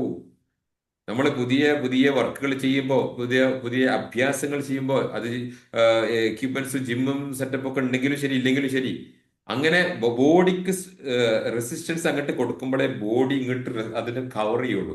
അപ്പോഴാണ് എല്ലുകൾ ബലം വരിക. എല്ലുകൾക്ക് പ്രഷർ കൊടുക്കണം. അപ്പൊ ഇത് ഉപയോഗിച്ചൊരു വലിയ വെയിറ്റ് എടുക്കുന്ന സമയത്താണ് എന്റെ കൈയിന്റെ ഈ എല്ലുകൾക്ക് ബലം കിട്ടുക. ഇതൊന്നും കൊടുക്കാതെ ഞാൻ റിട്ടയർ ആയത്, ഗൾഫിലൊക്കെ പോയി വന്ന് ഇപ്പൊ റിട്ടയർ ആ. ഇനിയിപ്പോ എന്തായാലും തൽക്കാലം കുറച്ച് പാർട്ടി കോൺഗ്രസും കുറച്ച് ലീഗും കുറച്ച് മുജാഹിദൊക്കെ ആയിട്ട് ഇങ്ങനെ നടന്ന ഇതൊക്കെ കീപ്പിട്ട് പോകും. പെട്ടെന്ന് എല്ലും മുഴുവൊക്കെ മുറിഞ്ഞു പോകും. ഇത് വർക്ക് ചെയ്യിക്കണം. കൂടുതൽ വയസ്സാകുമ്പോൾ കൂടുതൽ ശ്രദ്ധിക്കണം. അത് വീൽ ചെയറിൽ ഇരുന്നിട്ടല്ല, വർക്ക് ചെയ്തിട്ട്, അതിന് പറ്റുന്ന വർക്ക് കൊടുത്തിട്ട്. അപ്പൊ ഫിസിക്കൽ വർക്കിന് കൊടുക്കണം. പിന്നെ തന്റെ വീട്ടിലുള്ള ആളുകളുമായിട്ട് ഓപ്പണായിട്ട് മിങ്കിൾ ചെയ്ത് സംസാരിക്കാൻ, ഇടപെട്ട് സംസാരിക്കാൻ. അത് ഭാര്യയും ഭർത്താവും മക്കളും കുട്ടികളും ചിലപ്പോൾ ഒരുമിച്ചിരിക്കാം. അതല്ലെങ്കിൽ മക്കളുടെ കൂടെ കുറച്ചു നേരം ഇരുന്നു, അല്ലെങ്കിൽ ഇവരുടെ കൂടെ, വൈഫിന്റെ കൂടെ കുറച്ചു നേരം ഇരുന്നു. പിന്നെ പാപ്പാന്റെയും ഉമ്മാന്റെ അടുത്ത് പോയിട്ട് കുറച്ചു നേരം സംസാരിക്കുക. ഇതിനൊക്കെ ഓപ്പണായിട്ട് ഇരുന്ന് കമ്മ്യൂണിക്കേറ്റ് ചെയ്യാൻ 1 മണിക്കൂറെങ്കിലും കൊടുക്കണം. ഇതൊക്കെയാണ് ഞാൻ പറഞ്ഞു കൊടുക്കാറുള്ളത്, ഉപജീവനത്തിന് വേണ്ടിയിട്ടുള്ളത്. പിന്നെ നമുക്ക് സന്തോഷം കിട്ടുവാൻ, നമുക്ക് സന്തോഷം കിട്ടുന്ന പല സംഗതികളുണ്ടാവും. ഒരുപാട് സംഗതികളുണ്ട് നമുക്ക് സന്തോഷം കിട്ടുന്നത്. അതിലെന്താണ് തനിക്ക് സന്തോഷം കിട്ടുന്നത്? അത് ഹറാമല്ലാത്തതൊക്കെ എന്ത് ചെയ്യുക, ഉപയോഗിച്ചുകൊണ്ട് നമുക്ക് സന്തോഷം കിട്ടുന്ന കാര്യങ്ങളൊക്കെ നമ്മൾ ഇടപെടുക, ചെയ്യുക. യല്ലാ, ഇങ്ങനെയാണ് നമ്മൾ ടൈം മാനേജ് ചെയ്യേണ്ടത് ഇൻഷാ അല്ലാ. ഈ അൺകോൺഷ്യസ് മൈൻഡ് എന്ന് ഉദ്ദേശിക്കുന്നത് എന്താണ്? അൺകോൺഷ്യസ് മൈൻഡ് എന്ന് പറയുന്നത് നമുക്ക് നമ്മുടെ മെമ്മറിയിലുണ്ട്, പക്ഷെ അത് പെട്ടെന്ന് ഓർത്തെടുക്കാൻ കിട്ടുന്നില്ല. അൺകോൺഷ്യസ് മൈൻഡ് എന്ന് പറയുമ്പോൾ നമ്മുടെ അബോധ മനസ്സെന്ന് പറയും, അതിനകത്തുണ്ട്, പക്ഷെ അത് പെട്ടെന്ന് എടുക്കാൻ പറ്റുന്നില്ല. ഞാൻ പറഞ്ഞുതരാം, ഒരു ഉദാഹരണം പറഞ്ഞുതരാം. ഒരു കുട്ടിക്ക് ഇപ്പോൾ അടുത്തല്ല, ഈ ഉദാഹരണം പറയുമ്പോൾ പെട്ടെന്ന് ഇന്നലെ ഞാനൊക്കെ കഴിഞ്ഞ കേസ് പറയാണ്. അപ്പൊ അവരെ പ്രസംഗം കേൾക്കുന്നത്, അയ്യോ ഞങ്ങളെ കാര്യമൊക്കെ പിന്നെ ക്ലാസ് പറഞ്ഞു എന്ന് പറയാൻ നിൽക്കണ്ട. ഞാൻ ആളും പേരും ഊരൊന്നും പറയാതെ പറയുന്നത്. ഒരു കുട്ടിക്ക്, ഞാൻ അവളെ ഇമ്പ്രൂവ് ചെയ്തെടുക്കാൻ നോക്കുന്ന സമയത്ത് അവൾക്ക് എന്തോ ഒരു ബ്ലോക്ക് ഉള്ളത് പോലെ എനിക്ക് തോന്നി. Something is reacting from inside. അപ്പൊ ഞാൻ എന്ത് ചെയ്തു, മോളെ നീ ബോക്സിങ്, ലേഡീസ് ബോക്സിങ് ചെയ്യുന്ന വീഡിയോ ഒന്ന് കണ്ട് കേട്ടോ. അങ്ങനെ ആ വീഡിയോ എടുത്ത് കണ്ട സമയത്ത് ഇവൾക്ക് ഭയങ്കരമായ ആ, ഭയങ്കരമായ പ്രയാസങ്ങൾ വരിക. ഇവൾക്ക് ഭയങ്കരമായ പ്രയാസങ്ങൾ വന്നിട്ട് ഭയങ്കരമായ പ്രയാസങ്ങൾ വരും. അങ്ങനെ വന്നപ്പോൾ എന്തായി, ഞാനിത് നെക്സ്റ്റ് ഡേ എൻ്റെ കൗൺസിലിംഗ് പറഞ്ഞു. ഞാൻ അവളോട് ഇരുത്തിയിട്ട് ഞാൻ ഇങ്ങനെ കുറെ കാര്യം ഞാൻ അവളെ കൊണ്ട് ഇമാജിൻ ചെയ്യിച്ചു. അപ്പൊ ഇമാജിൻ ചെയ്യുന്ന സമയത്ത് ഇവളിങ്ങനെ പറയും, എനിക്ക് അതൊന്നും നിന്നെ കൊണ്ട് പറ്റൂല, നിന്നെ കൊണ്ട് അതിനൊന്നും കഴിയില്ല എന്നിങ്ങനെ മനസ്സിൽ വരുന്നുണ്ട് എന്നാണ്. നിന്നെ കൊണ്ട് ഇതൊന്നും കഴിയില്ല, എന്നെ കൊണ്ട് അതൊന്നും പറ്റില്ല, അതൊന്നും നിന്നെ കൊണ്ട് സാധ്യമാവില്ല, അതൊന്നും നിന്നെ നടക്കാൻ പോകുന്നില്ല, ഇത് തന്നെ മനസ്സിൽ വരുന്നത്. അപ്പൊ ഞാൻ ചോദിച്ചു, ഇങ്ങനെ ഇതേ വാക്കുകൾ നാവിട്ടടിച്ച ഒരു സാധനം വീട്ടിലുണ്ടാവും, അതാരാ മോളെ ചോദിച്ചു. അത് എല്ലാവരും അങ്ങനെ തന്നെയാണ്. വീട്ടിലെല്ലാവരും ഈ കുട്ടിയോട് അതാണ്, അതൊന്നും എന്നെ കൊണ്ട് പറ്റില്ല, ഇതൊന്നും എന്നെ കൊണ്ട് പറ്റില്ല. ഇങ്ങനെ ഇതേ കേസ് ഡ്രൈവിംഗ് ലൈസൻസിൽ, നിനക്കൊന്നും ഡ്രൈവിംഗ് ലൈസൻസ് കിട്ടാ, നിനക്കൊന്നും കിട്ടൂല, ഡ്രൈവിംഗ് ലൈസൻസ് കിട്ടൂല. ഇങ്ങനെ ഈ കുട്ടിക്ക് ഒരു ഫീൽ ആവുന്ന രീതിയിൽ പറഞ്ഞ ആ വാക്കാണ് പിന്നെ അവിടെ നിന്ന് പ്രവർത്തിക്കുന്നത്. ഇത് അവളുടെ അൺകോൺഷ്യസ് മൈൻഡിലാണ്. ഈ അൺകോൺഷ്യസ് മൈൻഡിൽ നിന്ന് ഞാൻ പുറത്തെടുത്ത ഒരു വലിയ ഒരു ഒരു രീതിയൊക്കെ നോക്കിയാൽ പറഞ്ഞത്. അപ്പൊ ഇങ്ങനെ അൺകോൺഷ്യസ് മൈൻഡിൽ ഉണ്ടാകുന്നത് എന്ത് എന്നുള്ളത്, അത് പല വിഷയവും പല കോലത്തിലാണ്, എല്ലാം ഒരേ മാതിരിയൊന്നുമല്ല. അത് എടുക്കാൻ അറിയാത്ത അറിഞ്ഞു കഴിഞ്ഞാൽ അതിൻ്റെതായിട്ട് കോൺസിക്വൻസ് ആ ബന്ധം വരാം. പക്ഷെ പറഞ്ഞു വരുന്നത് തെറ്റായ കൺക്ലൂഷൻസ് വരാം. അപ്പൊ അതുകൊണ്ട് ഇങ്ങനെ അൺകോൺഷ്യസ് മൈൻഡിൽ ഉണ്ടാകുന്ന, ഇനിയിപ്പോ വേറൊരു ഉദാഹരണം കൂടി പറഞ്ഞില്ല, പെട്ടെന്ന് മനസ്സിലാക്കിയത്. ഒരു പെൺകുട്ടി, അവൾക്ക് ഗർഭം ഉണ്ടാവുന്നില്ല. ഹസ്ബൻഡ്, അപ്പൊ ഞാൻ ചോദിച്ചു മെഡിക്കലി ഫിറ്റ് ആണോ? മെഡിക്കലി ഫിറ്റ് ആണ്. Then what is the problem? എന്താണെന്നറിയില്ല, ഗർഭം പിടിക്കുന്നില്ല, അബോർഷൻ ആവുകയാണ്. ഓക്കെ, ആ സോഫയിലിരുന്നോ, ഇരുത്തി, കണ്ണടച്ചിട്ട് നിനക്ക് നീയും ഭർത്താവും കൂടി നല്ലൊരു ഒരു ദാമ്പത്യം, ഒരു ഇടപെടൽ കഴിഞ്ഞിട്ട് നീ ഗർഭം ധരിക്കുന്നു. ആ ഭ്രൂണം വളരുന്നു. അതിങ്ങനെ വളർന്ന് ഒരാഴ്ചയായി, രണ്ടാഴ്ചയായി, മൂന്നാഴ്ചയായി, ഇങ്ങനെ ഇങ്ങനെ സങ്കല്പിച്ചു വാ. ഇമാജിൻ ചെയ്യും, നിന്റെ വയറ്റിൽ ഇത് വളരുന്നുണ്ട് എന്നുള്ളത്. ഒരു അരമണിക്കൂർ കൊണ്ടൊക്കെ സാവധാനം ഇമാജിൻ ചെയ്താൽ മതി. അങ്ങനെ വളർന്ന് ചെയ്തു, ഇരുന്നോട്ടോ. ഇവളങ്ങനെ ഇരുന്ന് ചെയ്തു. ഏകദേശം കുറച്ച് സമയം, ഒരു മാസം കൊണ്ട് കഴിഞ്ഞപ്പോഴേക്കും ഇവിടെ പറഞ്ഞ്, അയ്യോ എനിക്ക് ഭയങ്കര വേദന വരുന്നുണ്ട്, ഭയങ്കര വേദന വരുന്നുണ്ട്. അവനോട് ചോദിച്ചു, കണ്ണു തുറക്കട്ടെ ചോദിച്ചു. കണ്ണു തുറക്കാം. എന്താ ചോദിച്ചു. എനിക്ക് ഭയങ്കര വേദന, അബോർഷൻ ഉണ്ടാകുന്ന സമയത്ത് ഉണ്ടാകുന്ന വേദനയാണ്, എനിക്കൊന്ന് വാഷ്റൂമിൽ പോകണം എന്ന് പറഞ്ഞു. അപ്പൊ ഇവർക്ക് ബ്ലീഡിങ് ഉണ്ട് എന്നുള്ള ഫീലിംഗ് ആണ്, ഇവർക്ക് സെൻസ് ചെയ്യാണ് ബ്ലീഡിങ് ഉണ്ട് എന്നുള്ളത്. വാഷ്റൂമിൽ പോയി വന്ന് ഒന്നുമില്ല. എന്താ അല്ല ബ്ലീഡിങ് ഉണ്ടോ ചോദിച്ചു. ഒന്നുമില്ല. അപ്പൊ ഇതെങ്ങനെ വന്നത്? ഇവരുടെ അൺകോൺഷ്യസ് മൈൻഡിൽ ഗർഭം ഉണ്ടാവാതിരിക്കാനുള്ള ചില വിഷയങ്ങൾ ഉള്ളിലുണ്ട്. ആ വിഷയങ്ങളെ ഞാൻ പരിഹരിച്ചെടുത്തു. ആ കുട്ടി ഗർഭം ധരിച്ചു. ഇങ്ങനെ തീരെ ഗർഭം പിടിക്കാത്ത കുട്ടിയുണ്ട്, ഗർഭം പിടിക്കുകയില്ല. അവളോട് ഞാൻ ഇതുപോലെ ടെക്നിക്ക് ചെയ്ത്, പിന്നെ അവൾ എന്ത് ചെയ്തു, ഞാൻ പറഞ്ഞു നോക്കിക്കോ, അടുത്ത മെൻസസ് കുറച്ച് വൈകും, പിന്നത്തെ മെൻസസ് എന്താവും നോക്കുന്ന സമയത്ത് പിടിച്ചിരുന്ന് പറയും, പക്ഷെ ചിലപ്പോൾ അബോർഷൻ ആവാം. പക്ഷെ വീണ്ടും ഇങ്ങനെ അതിന് തെറാപ്യൂട്ടിക് സെഷൻസ് ഇങ്ങനെ കൊടുത്ത് കൊടുത്ത് അങ്ങനെ ആ ഗർഭം പിടിക്കാൻ തുടങ്ങും. അങ്ങനെ ഒരിക്കൽ ഗർഭം പിടിച്ചു കിട്ടും. പക്ഷെ ആദ്യം തീരെ ഗർഭം പിടിക്കാത്ത ഒരാൾക്ക് മെൻസസ് വൈകി, പിന്നെ ഗർഭം പിടിച്ചു, പിന്നെ അത് അബോർഷനായി, ഇങ്ങനെയൊക്കെ വരും. അപ്പൊ ഇതിന്റെ പിന്നിലുണ്ടാകുന്നത് എന്താണ് എന്ന് പഠിച്ചെടുക്കുക. അതാണ് ഒരു സൈക്കോളജിസ്റ്റിന്റെ, പ്രത്യേകിച്ച് ഞാൻ കൈകാര്യം ചെയ്ത പല മോഡാലിറ്റീസും കൂടി കമ്പൈൻ ചെയ്തുകൊണ്ട് ഞാൻ ചെയ്തത്. എല്ലാ സൈക്കോളജിസ്റ്റും ഇത് കഴിഞ്ഞോളുന്നില്ല. കാരണം കൊഗ്നേറ്റീവ് സൈക്കോളജിയും കുറച്ച് കോമൺ ആയിട്ടുള്ള തെറാപ്പീസ് പഠിച്ചിട്ടാണ് ഇവർ ഇരിക്കുക. ഈ സ്കൂൾ ഹോസ്പിറ്റലിലൊക്കെ ഒരു സൈക്കാട്രിസ്റ്റിന്റെ അപ്പുറത്തുള്ള റൂമിൽ ഇരിക്കും ഒരു സൈക്കോളജിസ്റ്റ് ഇരിക്കും. ഒരു 300 രൂപ എടുത്തു കഴിഞ്ഞാൽ അരമണിക്കൂർ സംസാരിക്കുന്നത്. CBT DBT കുറച്ച് പിന്നെ കാര്യങ്ങളൊക്കെ പറഞ്ഞു കൊടുക്കും. കുറച്ച് ബോട്ടിൽ കൊണ്ട് അല്ലെങ്കിൽ തുന്നൽ ചെയ്യാനും അല്ലെങ്കിൽ കുറച്ച് കളിമണ്ണ് കൊണ്ട് ചെയ്യാൻ അല്ലെങ്കിൽ അടുക്കളയിൽ പുതിയ പാചകം ചെയ്യാനൊക്കെ പറഞ്ഞു കൊടുത്ത് കുറേ സൈക്കോളജിസ്റ്റുകളുണ്ട്. MSc BSc കഴിഞ്ഞ കുട്ടികൾ. അതല്ല, ഇപ്പൊ ഈ രീതിയിൽ ഡീപ്പ് റൂട്ടഡ് ആയിട്ടുള്ള കാര്യങ്ങൾ പഠിച്ചെടുക്കുക എന്നുള്ളതാണ് ഇതിന്റെ ഭാഗം. Unconscious mind. ഒരു കുട്ടിക്ക് ജോലി കിട്ടുന്നില്ല, ജോലി കിട്ടാത്തതിലെ പ്രശ്നം കാരണം എന്താ പഠിച്ചു നോക്കുമ്പോൾ ലിഫ്റ്റ് കയറിയിട്ട് ലിഫ്റ്റ് ഒരു ദിവസം ബ്ലോക്ക് ആയതിൽ നിന്നുണ്ടായ പേടിയാണ് അവർക്ക് ജോലി കിട്ടാനുള്ള കാരണം. ആ ആ കുട്ടി ഇവിടെ അല്ലേ, വിദേശ രാഷ്ട്രത്തിൽ ഓസ്ട്രേലിയയിലുള്ളത്. അങ്ങനെ ഞാനത് ഫ്രീ ആക്കി കൊടുത്തു. ഒരു വിത്തിൻ 1 മന്ത് അവൾക്ക് ജോലി കിട്ടി. ജോലിക്ക് പോയി, ജോലി കഴിഞ്ഞ് വന്ന് ലിഫ്റ്റിൽ നിന്ന് ഇറങ്ങിയതിന് ശേഷം ആ ലിഫ്റ്റിന്റെ മുമ്പിൽ വെച്ചിട്ട് എനിക്ക് കോൾ ചെയ്തു, യെസ് എനിക്ക് ജോലി കിട്ടിയിട്ടോ.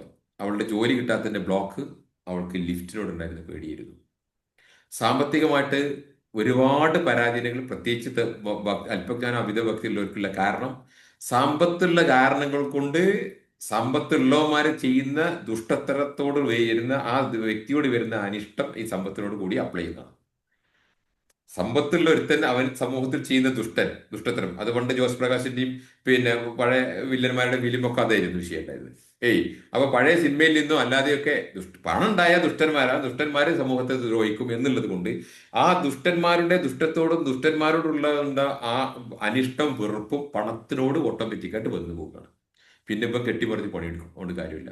അതുപോലെ മറ്റൊന്ന് മുസ്ലിങ്ങളിൽ വരുന്ന സ്പിരിച്വൽ ബ്ലോക്കിന്, സാമ്പത്തിക രംഗത്തുണ്ടാകുന്ന സ്പിരിച്വൽ ബ്ലോക്കിന്റെ ഒരു ഉദാഹരണം റസൂൽ സല്ലല്ലാഹു അലൈഹി വസല്ലം പറഞ്ഞു, എന്റെ ഉമ്മത്തിൽ ഞാൻ ഭയപ്പെടുന്നത് ധന്യതയാണ്, ദാരിദ്ര്യമല്ല, ധന്യതയാണ്. അപ്പൊ എന്തായി?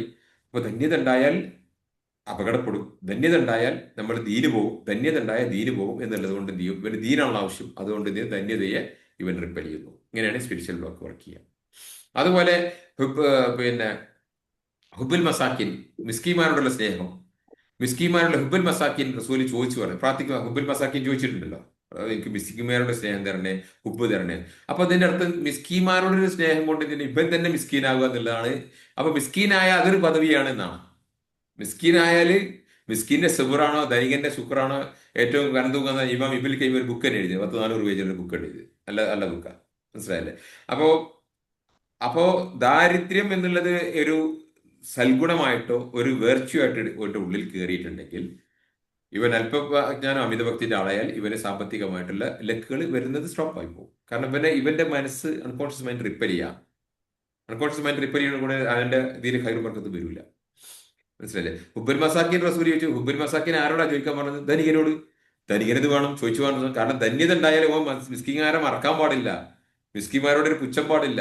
അതുകൊണ്ട് ഹുബുൽ മസാക്കിൻ അവന്റെ ആ ധനികന്റെ ഉണ്ടാവേണ്ട ക്വാളിറ്റിയാണ് ഹുബുൽ മസാക്കിൻ, മിസ്കിമാരുടെ സ്നേഹം. പക്ഷെ അതിന്റെ അർത്ഥം നമ്മളൊക്കെ മിസ്കീൻ ആവണമെന്ന് അതിന്റെ അർത്ഥമല്ല. അത് അല്പജ്ഞാനം അമിതഭക്തിക്കാർ അങ്ങനെ വ്യാഖ്യാനിച്ചാൽ ഇതുണ്ടാവും. അതുകൊണ്ട് അല്പജ്ഞാനം അമിതഭക്തിയും നിങ്ങൾ എടുത്തോ. നിങ്ങളൊരു 50 നിങ്ങൾ ഇതിൽ പങ്കെടുക്കുന്ന ആൾ ഒരു 50 കുടുംബത്തിന്റെ പേര് എഴുതുക. അതിൽ ആ കുടുംബനാഥനും അവിടുത്തെ ഭാര്യയ്ക്കും ഭർത്താവിനും അല്പജ്ഞാനവും അമിതഭക്തിയും, അത് ജന്യോ ജുന്യോ മുജാഹിദോ ജമാഅത്തോ തബ്ലീഗോ ജഗനൂരോ ഖാദിരിയോ ഏതായിക്കോട്ടെ, അല്പജ്ഞാനവും അമിതഭക്തിയുമാണ് അവരുടെ വീട്ടിലെങ്കിൽ അവർക്ക് സാമ്പത്തിക പ്രോബ്ലം ഉണ്ടാവും, അവരുടെ റിലേഷൻഷിപ്പ് ഇഷ്യൂസ് ഉണ്ടാവും, അവരുടെ മക്കള് പറഞ്ഞു കേൾക്കാത്തതും. ഈ മക്കൾ ഉഷാറാണെങ്കിൽ ഭാര്യ അടഞ്ഞു കൊണ്ടും, ഇനി അതല്ലെങ്കിൽ അവർ തെറ്റിപ്പിരിഞ്ഞു കൊണ്ടും, അതല്ലെങ്കിൽ അവർ ഡൈവോഴ്സ് ലൈഫ് വരും.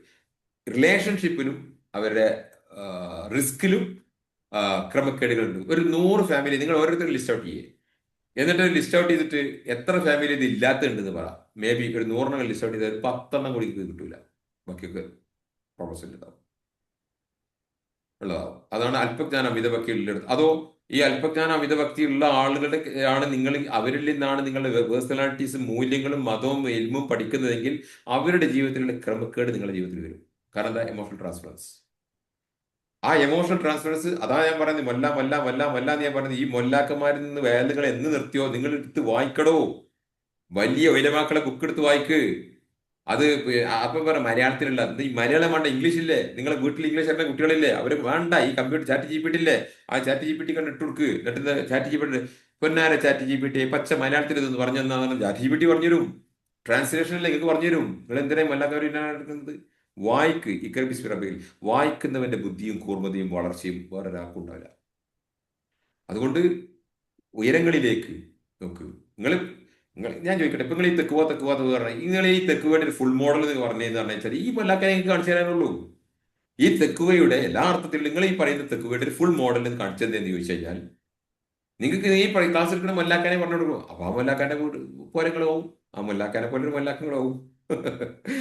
പറഞ്ഞു മനസ്സിലായില്ലേ? So this is something serious. അതുകൊണ്ടാണ് ഞാൻ റിപ്പീറ്റ് ചെയ്ത് ഇങ്ങനെ വരുന്നതും പിന്നെ ഓട്ടോമാറ്റിക് പറയുന്നതും ഒക്കെ. ഇൻഷാ അല്ലാ. യാ വാ അടുത്തത്.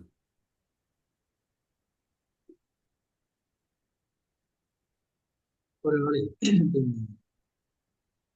ക്യാഷിന് ആവശ്യം ഉണ്ടാകുമ്പോൾ സ്വാഭാവികമായിട്ടും ക്യാഷിന് ആവശ്യം ഉണ്ടാകുമ്പോൾ ഹലോ ക്യാഷിന് ആവശ്യം ഉണ്ടാകുമ്പോൾ നമ്മൾ ചില ലോണൊക്കെ എടുക്കുകയാണെങ്കിൽ സ്വർണം ലോൺ കൊടുക്കുമ്പോൾ ഇപ്പോഴത്തെ അവസ്ഥയിൽ സ്വർണത്തിന് വില കൂടിക്കൊണ്ടിരിക്കുകയാണല്ലോ.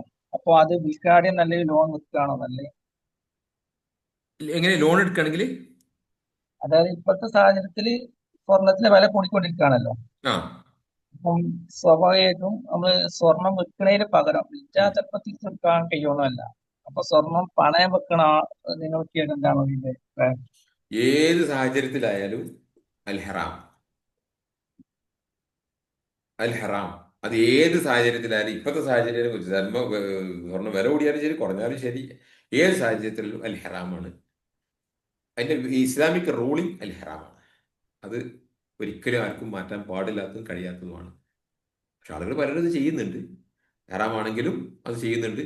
അതിൽ നിന്ന് അവർ പാപമോചനം അല്ലെങ്കിൽ ആ സംഗതി കഴിഞ്ഞതിന് ശേഷം അവർ തൗബ ചെയ്യുക, അങ്ങനെ പല ഇതും അവർ ചെയ്യുന്നുണ്ട്.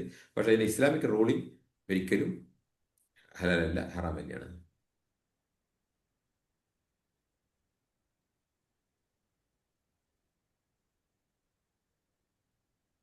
എന്തെങ്കിലും ഉണ്ടില്ലെങ്കിൽ നമുക്ക് വൈൻഡപ്പ് ചെയ്യാം. ഇൻഷാ അല്ലാ നിർത്താം.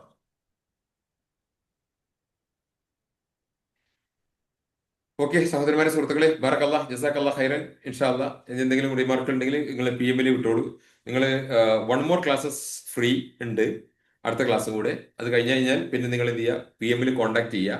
അപ്പോൾ നിങ്ങളുടെ നമ്പറിൽ ഞാൻ പുതിയ ഈ ലിങ്ക് അല്ല, പുതിയ ലിങ്കാണ് അയച്ചു തരാം. ഇനി അടുത്ത 2 ആഴ്ച അടുത്ത ക്ലാസ്സിലും കൂടി ഈ ലിങ്കാണ്, പിന്നെ പുതിയ ലിങ്കാണ്. അത് 2 ആഴ്ച ഉണ്ടാവും, പിന്നെ പുതിയ ലിങ്ക് ആയിരിക്കും. ഇൻഷാ അല്ലാ ഈ സ്പീച്ചസ് നിങ്ങൾ മറ്റുള്ളവർക്കും മറ്റൊക്കെ ഫോർവേഡ് ചെയ്ത് കൊടുക്കാം. ഇന്നലത്തെ നമ്മുടെ മദർ ഇൻ ലോ എന്ന സ്പീച്ച് ഭയങ്കര ആളുകളിൽ നിന്ന് ഭയങ്കര പബ്ലിസിറ്റി കിട്ടിയിട്ടുണ്ട്. അത് നിങ്ങൾക്ക് വേണ്ടുന്നവർക്കൊക്കെ അയച്ചു കൊടുത്തേക്കും. ഏതെങ്കിലും ഒരു അമ്മായിമ നന്നായാൽ ആ മരുമകള് കഴിച്ചിലായില്ലേ. ബിസ്മില്ലാ.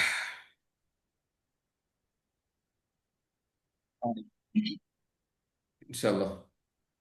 അസ്സലാമു അലൈക്കും. അതെ.